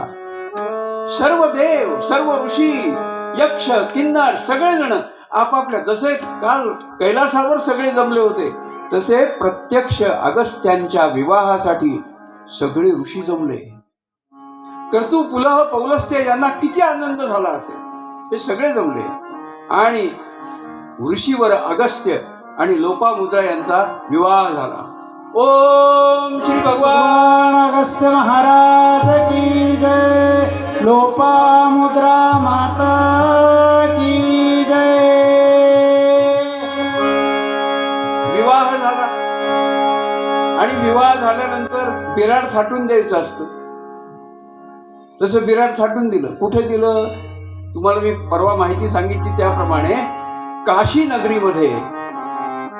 नगरीमध्ये अगस्त्य कुंड परिसरामध्ये ते राहू लागले. त्यांचा आश्रम त्या ठिकाणी स्थापन झाला आणि अगस्त्यांचा आश्रम स्थापन झाला म्हटलं की अगस्त्य पंचायतन भोवताली निर्माण करावं लागतं. हे अगस्त्य पंचायतन काय, इथे तुम्हाला फोटोमध्ये दिसेल पहा. हे अगस्त्य पंचायतन. तिथे कार्तिकीय उपस्थित असतात, तिथे प्रत्यक्ष गणेश उपस्थित असतात, तिथे लक्ष्मी माता उपस्थित असतात, तिथे विष्णू भगवंत उपस्थित असतात आणि शिवाय शिवपार्वती त्यांच्या पाठीशी असतात. हे सगळे तिथे उपस्थित असलेच पाहिजेत. असं पंचायतन काशीमध्ये तर आहे. अष्टभैरव चारी दिशेला असतात. हे सगळं अगस्त्यांच्या नगरीमध्ये असतं आणि इथेही आहे. जवळ मंगळापूरला कार्तिकेयांचं स्थान आहे बघा तुम्ही. इथे शेषनारायणांचं स्थान आहे, इथे वज्रेश्वरीचं स्थान आहे. काय पाहिजे तुम्हाला? इथे पाठीमागेच लक्ष्मीनारायणांचं स्थान आहे. इथे प्रत्यक्ष सिद्धेश्वरांची स्थापना अगस्त्य मुनींनी केलेली आहे. हे पंचायतन इथेही स्थापन केलेलं आहे. तसं काशी नगरीमध्ये आहे. काशी विश्वनाथाच्या क्षेत्रामध्ये अगस्त्य मुनींचं स्थान आहे. तिथे त्यांचा प्रपंच सुरू झाला. पण हे दोघेही ऋषी, या दोघांनाही वैराग्य प्राप्त झालं आणि दोघेही 2 दिशांना तपश्चर्या करण्यासाठी निघून गेले. आता मूल कसं होणार? हे दोघं जर तपश्चर्यालाच निघून गेले तर होणार कसं मूल? त्यातही पुन्हा हजारो वर्ष गेली आणि ही हजारो वर्ष गेल्यानंतर पुन्हा या सगळ्यांना चिंता पडली. सगळे तिथे आले आणि म्हणाले हे उपयोगाचं नाही. समाधी विसर्जित करा आणि प्रपंच करा. लोपामुद्रा मातांनी मान्य केलं. लोपामुद्रा माता आल्या, अगस्त्य ऋषी आले आणि दोघांनी संकल्प केला की आपण संतान निष्पत्ती करायची. पण दोघंही जर तशा प्रकारचा संकल्प करू नये, तशा मनोवृत्तीत आले तर होणार. हे दोघेही ऋषी. ब्रह्मचर्य, कठोर ब्रह्मचर्य, ऊर्ध्वरेत असलेले अगस्त्य मुनी आणि ऊर्ध्व शक्ती असलेल्या लोपामुद्रा, दोघांपासून संतान निष्पत्ती कशी होईल? मोठाच प्रश्न पडला. आता मात्र त्यांचे सगळे गोत्रज, वास्तविक पाहता त्यांचं गोत्र सुरूच व्हायचं होतं. हे सगळे आगंतुकच त्यांच्यामध्ये घुसले होते. क्रतू, पुल, पौलस्त्य हे त्यांचे गोत्रच झाले होते. ते अतिशय अस्वस्थ झाले आणि नारद मुनीला पाठवलं, हे असं नका करू, तुम्ही आता एकत्र आलं पाहिजे. एकत्र राहता खरं, पण एकत्र तुमचं वास्तव्य व्हायला पाहिजे. एकत्र तुम्ही संभोगासाठी तयार झालं पाहिजे. आणि ही जबाबदारी लोपामुद्रांवर पडली. फार मोठी जबाबदारी. पहा, असा एक समज आहे आपल्या संबंध संभोग शास्त्रामध्ये. संभोग शास्त्रामध्ये असा समज आहे की पुरुषांनी पुढाकार घेतला पाहिजे, स्त्रीनं पुढाकार नाही घ्यायचा. स्त्री लज्जा असते, स्त्रीला स्त्री सुलभ लज्जा असं आपण म्हणतो. स्त्रीनी पुढाकार नाही घ्यायचा, पुरुषांनी पुढाकार घ्यायचा. ही जी परंपरा आहे, इथं ती परंपरा लोपामुद्रांना मोडावी लागली. अगस्त्य आणि लोपामुद्रा यांचा संवाद आहे आणि त्याच्यामध्ये लोपामुद्रा अगस्त्यांना समजावून सांगतायत की ऋषींनी संभोग का केला पाहिजे. ऋग्वेदामध्ये, ऋग्वेदातलं सूक्त सांगतोय मी तुम्हाला. ऋग्वेदामध्ये हा संवाद आहे, ऋषी अगस्त्य आणि लोपामुद्रा यांचा संवाद आहे. आणि मग अगस्त्य तयार झाले. अगस्त्य तयार झाल्यानंतर आता दोघांनी एक प्रकारे संतान निर्मितीसाठीचा यज्ञ करायचा. तोच लोपामुद्रांनी संधी साधली. कारण लोपामुद्रांना देखील जे निष्पन्न केलं होतं ते अगस्त्यांचं कार्य करण्यासाठीच. ते म्हणाले की आपण आता संतान निर्मिती करायची, हे खरं आहे, पण मला तशी भावनाच होत नाहीये. आणि का होत नाहीये? कारण मी राजाच्या घरी वाढले. इथं मी आश्रमामध्ये वलकल दिसून आहे. इथं विरक्त जीवन जगतेय. या विरक्त जीवनामध्ये मला संतती निष्पन्न व्हावी अशा प्रकारची मनोभावना कशी निर्माण व्हावी? मला सवय लागली गाद्या लोळायची. तेव्हा तुम्ही तशा प्रकारचा महाल आणा, तशा प्रकारच्या गाद्या आणा, तशा प्रकारची शृंगाराची साधनं आणा. प्रश्न निर्माण झाला की नाही? अगस्त्य महर्षी म्हणाले, मी ऋषी, वल्कल धारण करणारा, माझ्या हाताशी काही नाही, ना संपत्ती. माझ्याजवळ एकच संपत्ती आहे, आम्हा घरी धन शब्दांची जरत नाही. एवढंच आमच्याकडे आहे. आमच्याकडे दुसरं धन कसं असेल? हे काय लोपामुद्राला माहित नव्हतं? लोपामुद्राला माहित होतं, पण भ्रष्टाचारानं सबंध विश्व माजलं होतं. शोषकांनी सगळी सत्ता काबीज केली होती आणि ती शोषकांच्या हातातली सत्ता काढून घेण्याचं कार्य अगस्त्यांकडून करून घ्यायचं होतं. पुन्हा एकदा सात्विकतेचा प्रपंच सगळ्या पृथ्वीवर, भारत देशामध्ये निर्माण करायचा होता. आणि म्हणून जे जे म्हणून शोषक आहेत त्यांना दंड झाला पाहिजे, अशा प्रकारची मनोभूमिका अगस्त्यांची तयार झाली पाहिजे आणि ते दिग्विजयाला निघाले पाहिजे. यासाठी लोपामुद्रांनी केलेली ही लीला. घेऊन या म्हणाले, हे सगळं धन घेऊन या. आणि अगस्त्य निघाले. ठीक आहे म्हणाले, आता इलाजच नाही. यांना वचन देऊन बसलोय आणि तुलाही वचन देऊन बसलोय, तेव्हा मी आता सगळं धन घेऊन येतो. निघाले. अगस्त्य संबंध विश्वामध्ये संचार करायला निघाल्यानंतर सगळ्यांना धडकी भरली की अगस्त्य काय साधा आहे का ऋषी? ते आले तर त्यांना कशी संपत्ती द्यायची आणि संबंधच राज्य गिळंकृत केलं तर?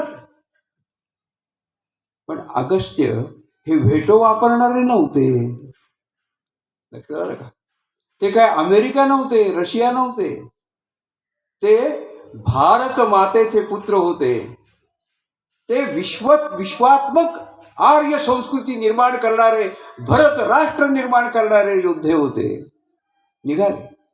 पूर्ण विरागी. ज्याच्याजवळ शक्ती आहे त्याच्याजवळ वैराग्य अधिक शोभून दिसतं. त्या वैराग्याने त्या शक्तीला अधिक शौर्य प्राप्त होतं. असे अगस्त्य निघाले. एकेका राजाकडे गेले. राजा त्यांची आदर सत्काराने सेवा करायचा आणि म्हणायचा, ऋषीवर काय पाहिजे आपल्याला सांगा, त्याप्रमाणे आम्ही देतो. राजा, मला धन पाहिजे, मला प्रपंच करायचा आहे आणि प्रपंच धनाशिवाय होत नाही, म्हणून कर्म फार महत्वाचं.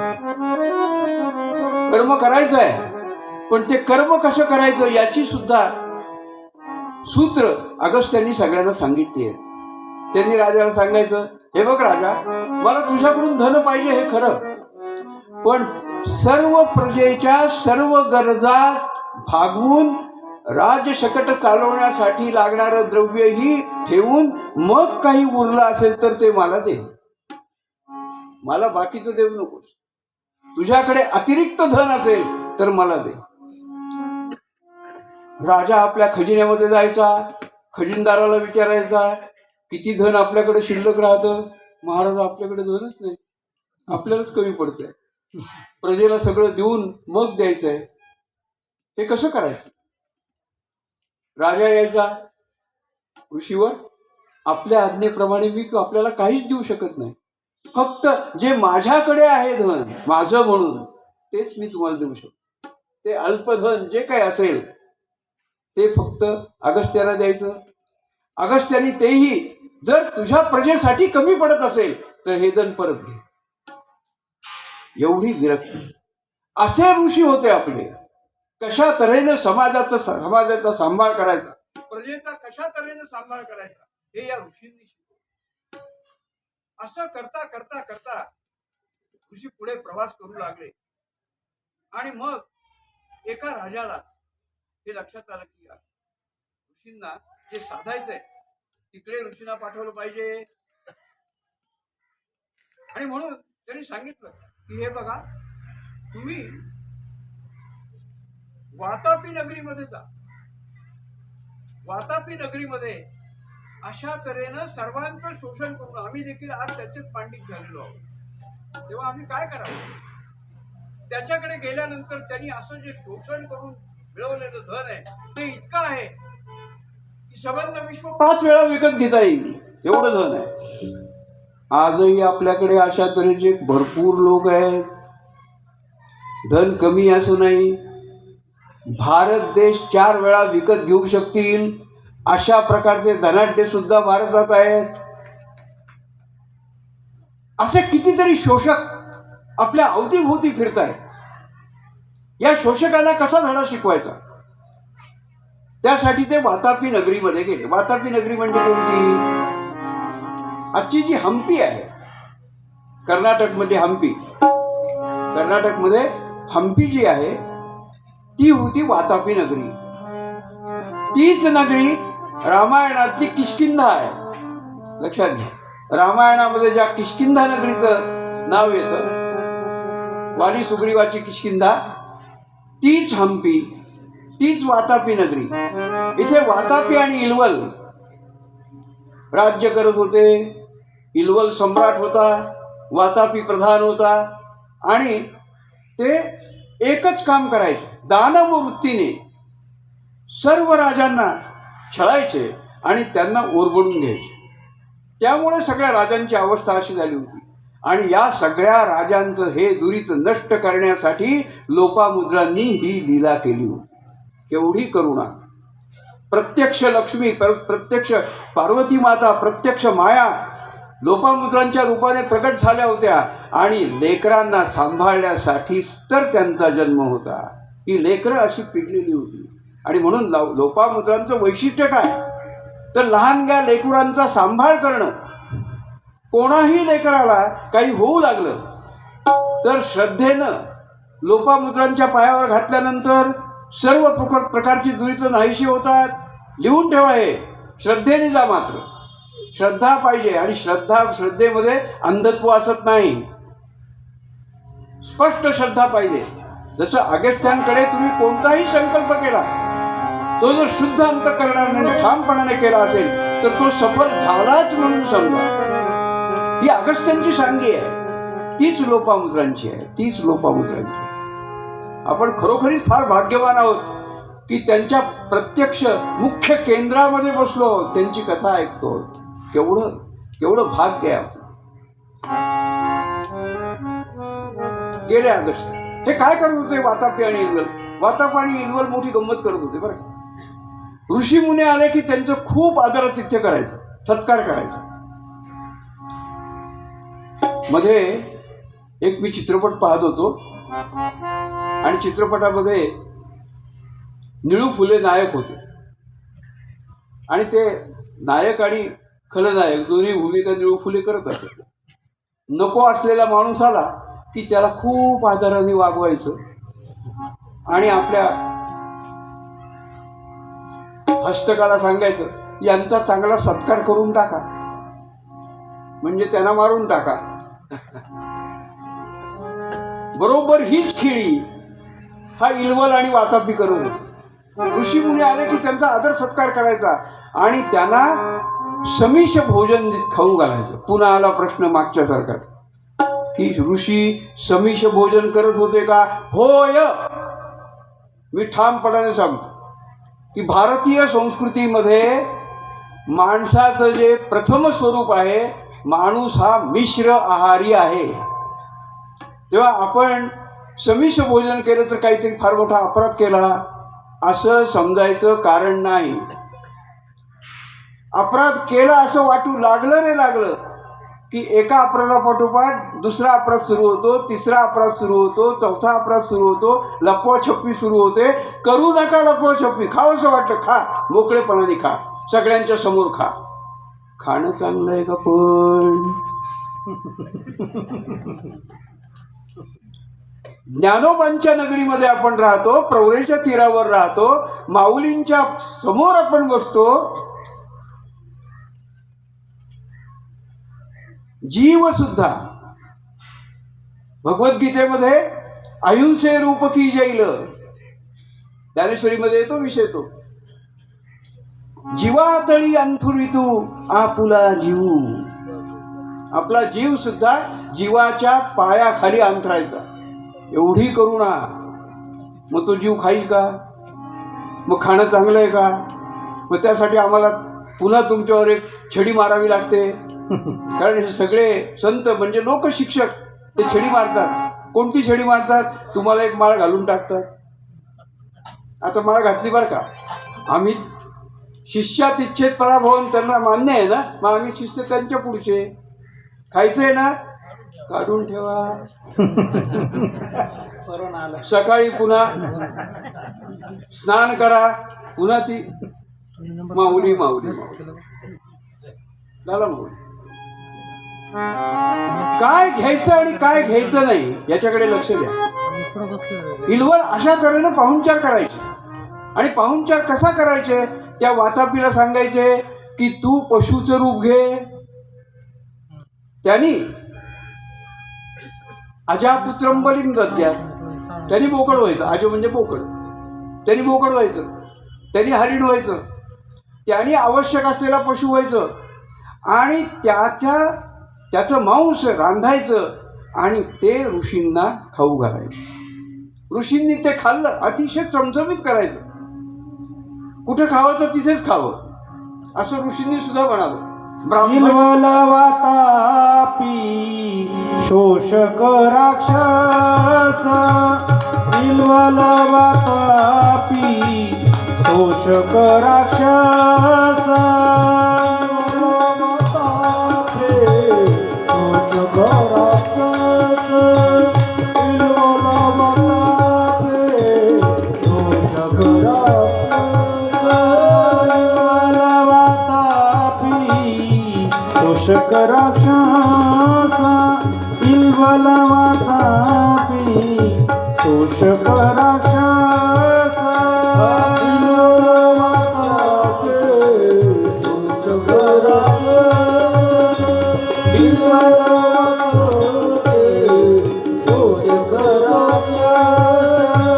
भ्रष्टवी में दीनी आहरनीशा. पृथ्वी में दिनी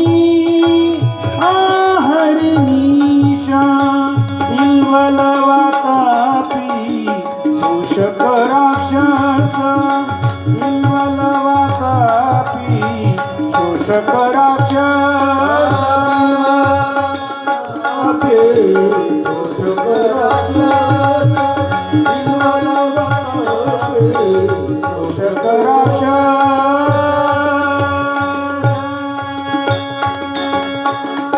ऋषींना खाऊ घालायचं आणि ऋषींचं भोजन झाल्यानंतर इल्वलाने हाक मारायची, भ्राता वातापी लवकर या.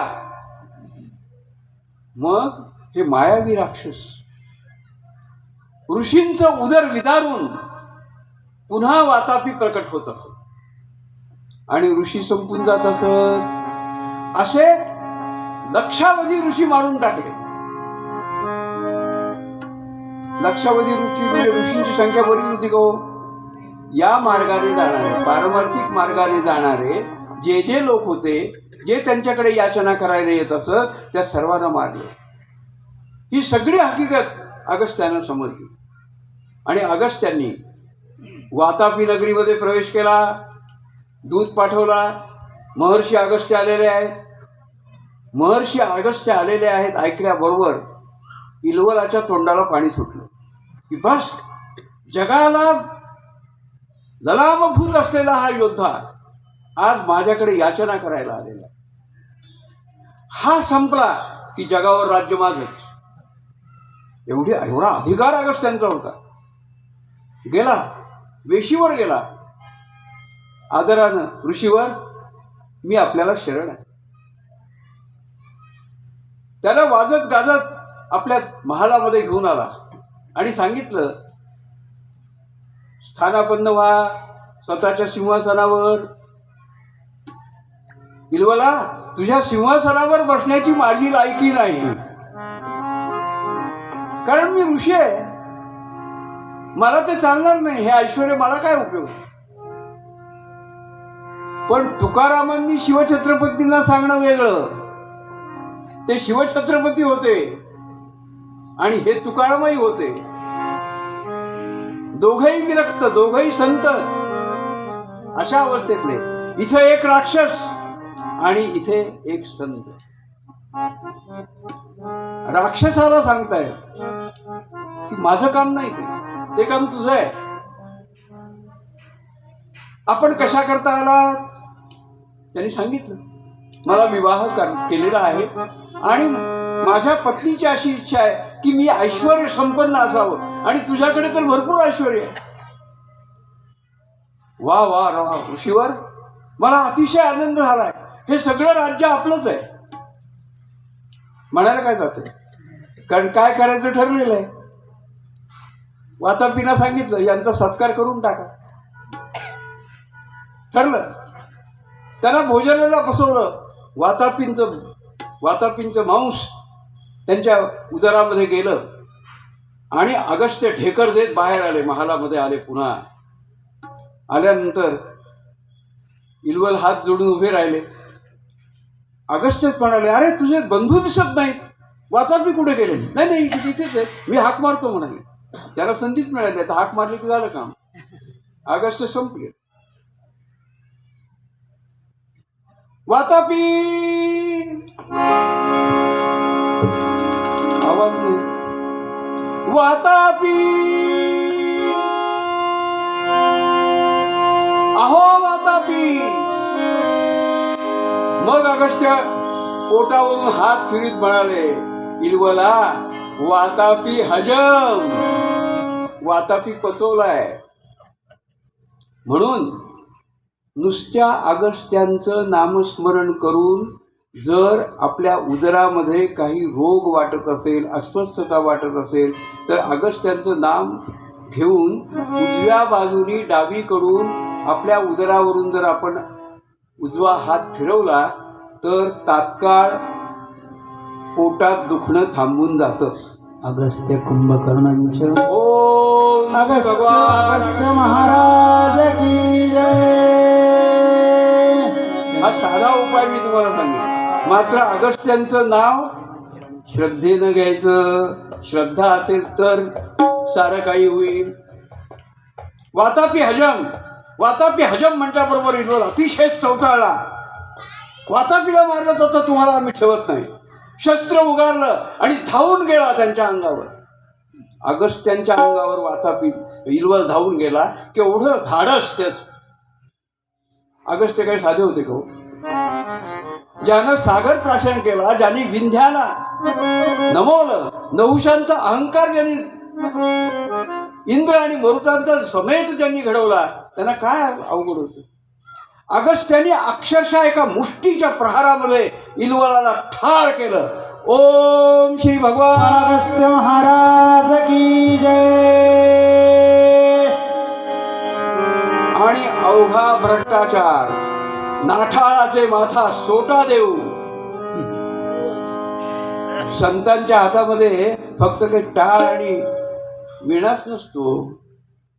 कमरेला बांधून नुसतं हरी हरी विठ्ठल विठ्ठल नाही करते. प्रसंगी तो टाळ डोक्यात पण येऊ शकतो. खांद्यावर असलेली पताका ही केवळ पताका नसते. पताका डोक्याला बांधली जाते आणि आतला सोटा बाहेर येतो आणि कळी काळाला देखील कापरं भरतं. तुकाराम तुकाराम नाम घेता हा संतांचा अधिकार आहे. हा ऋषींचा अधिकार असतो. एवढा अधिकार. सर्व धन घेऊन पोचले, घरी पोचले आणि जे साधायचं होतं लोपामुद्रांना, ही संस्कृती आहे. मी आता अपत्याला जन्म देणार आहे, पण ही सर्व प्रजाच माझी अपत्य आहे. ती अपत्य जर सुखरूप नसतील तर आणखीन एकाची भर कशाला. म्हणून केलेली ही पार्वतीने केलेली लीला आहे. लक्ष्मी देवींनी केलेली लीला आहे. मायेनं केलेली लीला आहे. धनही आलं, गोरगरिबाला धन वाटून देता आलं आणि प्रत्यक्ष अपत्य जन्माचा सुख सोहळाही साधता आला. आणि मग ते तयार झाले, संभोगासाठी तयार झाले. माता तयार झाल्या, पण यांना विरक्ती आली. एवढं सगळं दिग्विजय करून आल्यानंतर यांना वाटलं आता तपश्चर्याला निघून जावं. पुन्हा लोपामुद्रा मातांनी ऋषींनी प्रजनन का केलं पाहिजे हे त्यांना समजावून सांगितलं. आणि प्रजनन झालं, गर्भधारणा झाली. आणि गर्भधारणा झाल्यानंतर मात्र दोघांनाही विरक्ती आली. दोघंही तपश्चर्यासाठी निघून गेले. महिना झाला, 2 महिने झाले, 9 महिने तर केव्हाच संपून गेले. नव्हे 9,999 वर्ष संपली. हे दोघंही समाधी अवस्थेमध्ये. पुन्हा सगळे गेले लोकांमध्ये. आता प्रश्न निर्माण झाला की नाही, इतके दिवस गर्भपोटात राहतो का? लोपामुद्रा देवी माणूस होत्या का? मग माणूस नव्हत्या तर होत्या कोण? माणसाच्याच अवस्थेमध्ये होत्या. नव्हे तुम्हाला सुद्धा हे शक्य आहे. योग सामर्थ्यामध्ये हे सगळं आहे. संपूर्ण शरीर ज्या अवस्थेमध्ये आज आहे त्याच अवस्थेमध्ये हजारो वर्ष ठेवता येतं. अशा तऱ्हेची शक्ती योग विज्ञानामध्ये आहे. याच्यावर विश्वास ठेवू नका, प्रत्यक्ष करून पहा. पण आम्हाला करायला वेळ कुठे? ब्रह्मविद्या शिकायला वेळच नाही. ब्रह्मविद्या शिकणं ही गोष्ट साधी नाही. आणि ती शिकावी कधी लागते? शंकराचार्य ज्या वयामध्ये बाहेर पडले त्या वयात. शंकराचार्यांना अवघं 35-36 वर्षाचं आयुष्य मिळालं. त्या संबंध 35-36 वर्षाच्या आयुष्यामध्ये संबंध भारत देश बांधला. 12 ज्योतिर्लिंग, 4 धाम निर्माण केली. अवघं राष्ट्र निर्माण केलं 36-37 वर्षाच्या कालावधीमध्ये. रामदास कितव्या वर्षी बाहेर पडले? ज्ञानेश्वरांनी कितव्या वर्षी आपली ज्ञानेश्वरी श्लोकांच्या समोर मांडली? जरा आठवा. त्या वयामध्ये परमार्थ करायला निघायचं. त्या वयामध्ये राष्ट्रासाठी इदं मम राष्ट्राय स्वाहा या तऱ्हेनं बाहेर पडायचं. तर राष्ट्रसेवा होते. आपण असं म्हणतो आत्ता काय नडलंय, अजून खूप व्हायचंय, नंतर करू ना. आपली प्रायोरिटीज सगळी बदललेली आहे. अग्रक्रमच बदललेला. तो अग्रक्रम लक्षात घ्यायला पाहिजे, कोणत्या काळात काय केलं पाहिजे. अशा प्रकारे 1000 वर्ष निघून गेल्यानंतर ही सगळी मंडळी पुन्हा लोपामुद्रा मातांकडे गेली. माता, आपण रत्न प्रदान करावं, प्रसूत व्हावं, अन्यथा आमचे सगळे पूर्वज अधांतरी राहतील. लोपामुद्राची समाधी विसर्जित केली. पुन्हा अगस्त्य नगरीमध्ये आले. अगस्ती महाराजांना बोलवलं आणि लोपामुद्रा माता प्रसूत झाल्या. लोपामुद्रा स्वतः अग्निदिव्यातून प्रकट झालेल्या होत्या. तोच अग्नी एक प्रकारे त्यांच्या उदरामधून प्रकट झाला. पुत्ररत्न झालं अगस्त्यांना. इग्मवाह त्याचं नाव. इग्मवाह. इग्म म्हणजे इंगळ, विस्तव. यज्ञासाठी हातातून विस्तव वाहून नेणारा असा. आणि उपजतच प्रत्यक्ष लोपामुद्रांचं ज्ञान म्हणजे त्रिदेवींचं ज्ञान ज्याच्या ठाई निष्पन्न झालं. प्रत्यक्ष त्रिदेवांचे अवतार असलेले शिवस्वरूप अगस्त्यांचं वीर्य ज्याच्यामध्ये सळसळत आहे, अशा प्रकारचे इग्मवाह प्रति अगस्त्य प्रकट झाले. आज आपल्याला अगस्त्यांचे असंख्य आश्रम सबंध विश्वामध्ये विखुरलेले दिसतात. अगदी जावा, सुमात्रा, श्रीलंका एवढंच नव्हे तर पश्चिमेकडे देखील आणि अवकाशात अंतरिक्षामध्ये देखील आपल्याला पाहायला मिळतात. या सर्व ठिकाणी अगस्त्यांचे उत्तराधिकारी म्हणजे अगस्त्य गेले का? कोणीही ऋषी ब्रह्म मानसपुत्र हे कधीही निवर्तले नाहीत. हे लक्षात ठेवा. अमक्या ठिकाणी त्यांची समाधी आहे. समाधी आहे म्हणजे तिथं त्यांनी समाधी लावलेली आहे. लक्षात, तिथं त्यांची हाडकाडं नाही पडलेली. हे सर्व ब्रह्ममानसपुत्र महाप्रलयाच्या वेळीच विलीन होतील. तोपर्यंत ते सर्व विश्वाचं संतुलन पाहतात. त्याच्यामध्ये सप्त चिरंजीवांचं स्थान आहे. आणि म्हणून अगस्त्यांची मला अनेक जण विचारतात का हो मग इथं साधारण कधी त्यांचं महानिर्वाण कधी झालं? अहो, ज्याला महानिर्वाणच नाही, ज्याला उत्पत्तीच नाही, त्याला लय कसा असेल? त्रिदेवांचं स्वरूप, शिवस्वरूप परमात्मा प्रत्यक्ष अवतरलेला आहे. तो परमात्मा हा अविनाशीच आहे. त्यामुळे अविनाशी तत्व या ठिकाणी प्रकटलेलं आहे. ते समाधिस्थ आहे आणि सूक्ष्म देहानं सबंध विश्वाचं संतुलन करण्याचं काम या अगस्त्य नगरीतून इथून नित्य ते करतायत. आणि प्रत्येक ठिकाणी अगस्त्य आश्रमामध्ये त्या स्थानावर बसलेले कुलपती, कुलगुरू अगस्त्य, त्यांना अगस्त्यच म्हणायचं, असे बसलेले आहेत. जसं एखाद्या विद्यापीठामध्ये आपण जातो, कुलगुरू आहेत का असं विचारतो. आडनाव विचारतो का कोण कुलगुरू आहेत? कुलगुरू पाहिजे. त्या राज्यावर बसला की तो कुलगुरू. तसं अगस्त्य आश्रमामध्ये पीठासीन झाला की तो पीठासीन अगस्त्य. प्रभू रामचंद्रांना कथा सांगितल्या, पांडवांना कथा सांगितल्या, त्या पीठासीन अगस्त्यांनी सांगितल्या. लक्षात घ्या, पीठासीन अगस्त्यांनी सांगितलं. आपल्याला पुढे त्या कथा पाहायच्या आहेत. अशा तऱ्हेनं दृढस्थितांनी संपूर्ण दक्षिण व्यापून टाकली. दक्षिणेचं संपूर्ण साम्राज्य अगस्त्यांचं ज्ञान, अगस्त्यांची पताका घेऊन ते पुढं पुढं चालू लागले. दृढस्थितानंतर अगस्त्य आश्रम अधिक विस्तारित झाले. प्रति अगस्ती उद्भवला. अशाच प्रकारे प्रत्यक्ष अगस्त्य तपोवनामध्ये तपस्या करत असताना एकदा ब्रह्मगिरीवर गेले. जिथे गोदाबाई प्रकट झालेल्या आहेत त्या ब्रह्मगिरीवर गेले. आणि ब्रह्मगिरीवर गेल्यानंतर त्यांच्या असं लक्षात आलं की अरे इथून इथं पर्जन्य दृष्टी अशी छान होते आहे. तिथून नदी प्रकट झाली पाहिजे. आणि शिवाना त्यांनी सांगितलं की येथे गंगा प्रकट करावी. हे सांगितल्यानंतर शिवांनी सांगितलं की होय, हे काम आपण गौतम ऋषींवर सोपवलेलं आहे. गोदा ही गौतमी गंगा आहे, लक्षात घ्या. पण अगस्त्यांच्या विनंतीनुसार ती पुढे आलेली आहे. त्या गौतमी गंगेचं दर्शन घेण्यासाठी कर्नाटकमधला एक राजा, त्याचं नाव कवेर, त्या राजाचं नाव कवेर. तिकडे ब्रह्मगिरी प्रांत आहे. कर्नाटकामध्ये ब्रह्मगिरी प्रांत आहे.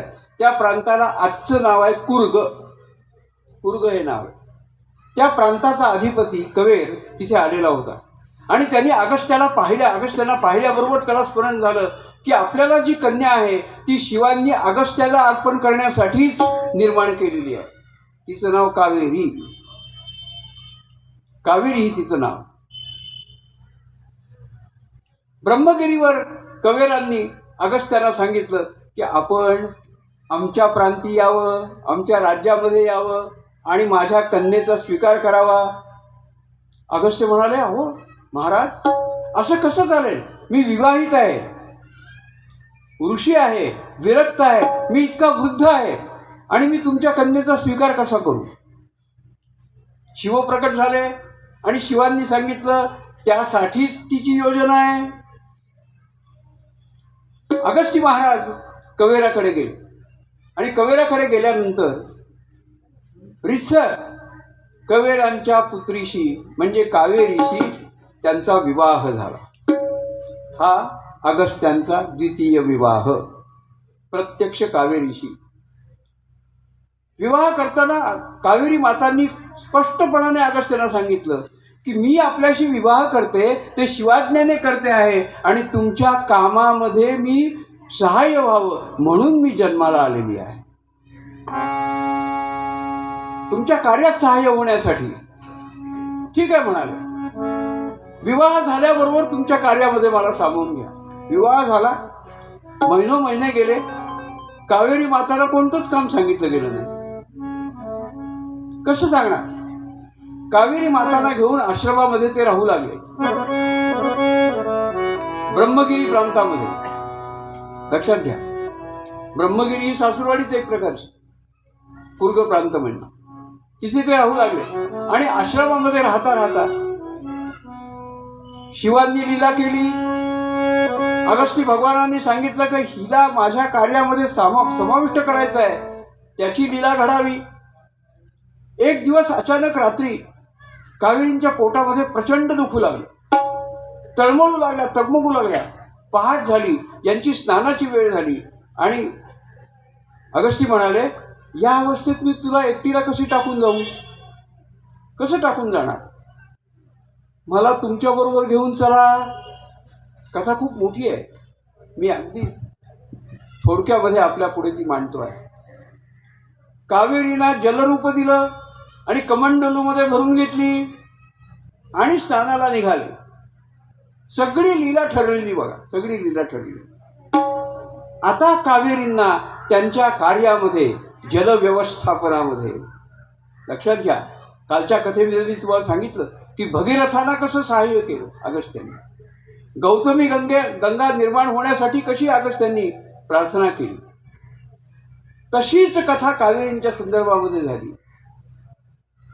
कमंडलू घेऊन गेले आणि कमंडलू एका ठिकाणी ठेवला आणि स्नानासाठी म्हणून ते तलावामध्ये निघाल्यानंतर सर्व देवांनी, संकटमोचक भगवान गणेशानं प्रार्थना केली की आता तुमचं काम आहे, तुम्हीच हे करायचं.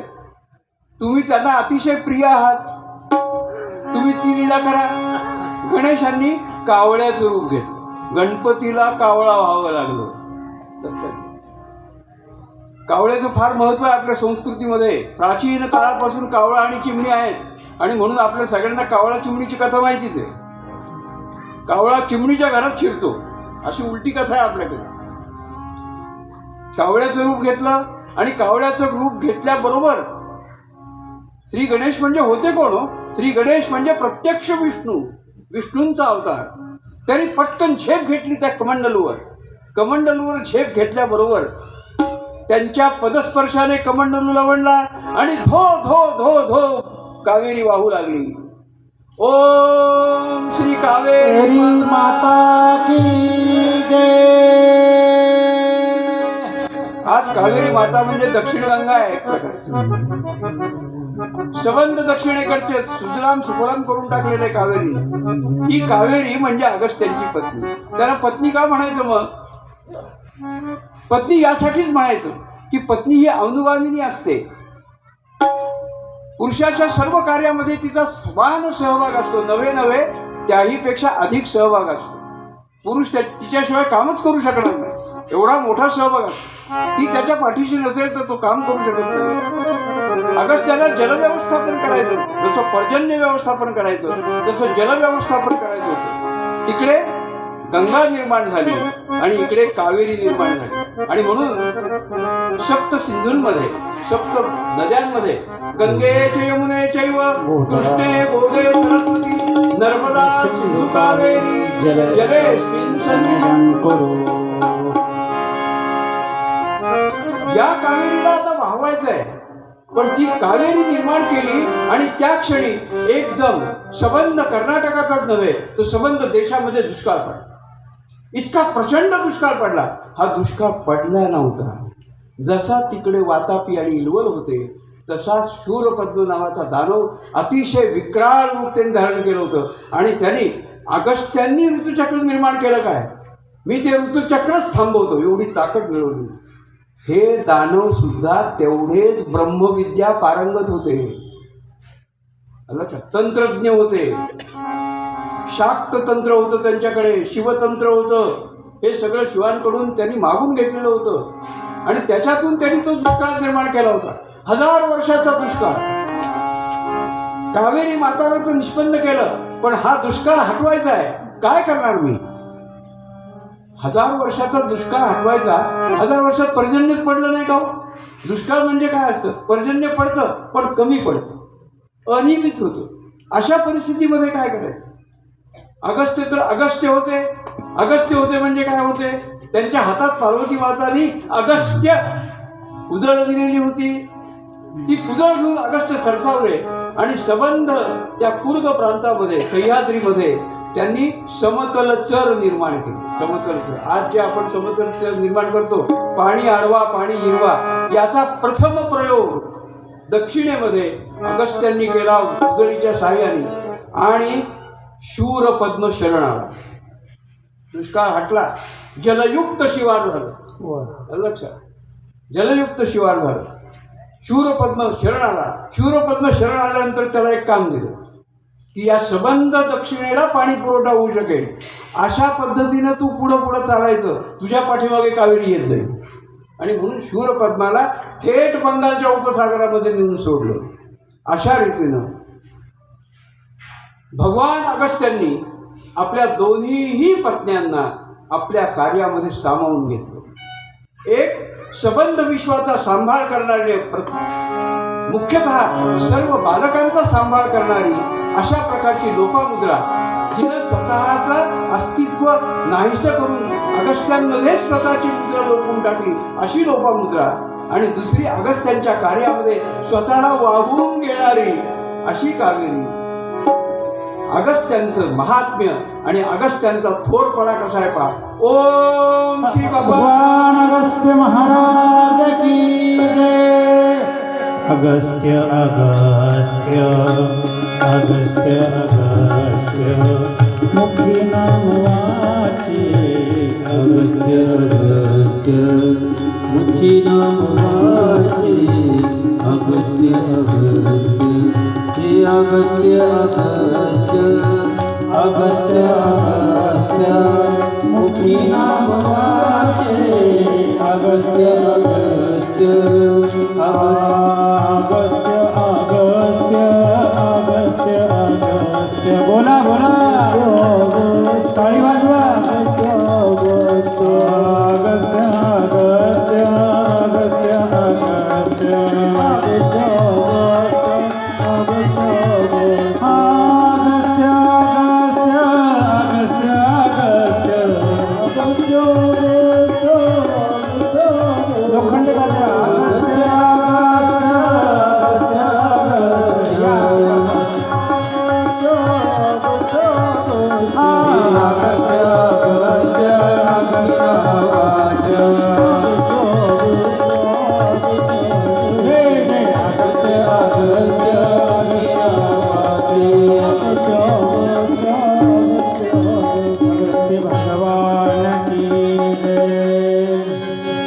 उद्याच्या आपल्या कथा प्रसंगामध्ये अमृत वाहिनीचं अवतरण आपण पाहणार आहोत. ज्या प्रवरेच्या अंगाखांद्यावर आपण खेळतो आहोत त्या प्रवरेची माहिती आपण घेऊ. ही प्रवरा कशी निर्माण झाली आणि तिनं आपल्यापर्यंत अमृत कसं पोचवलं याची अतिशय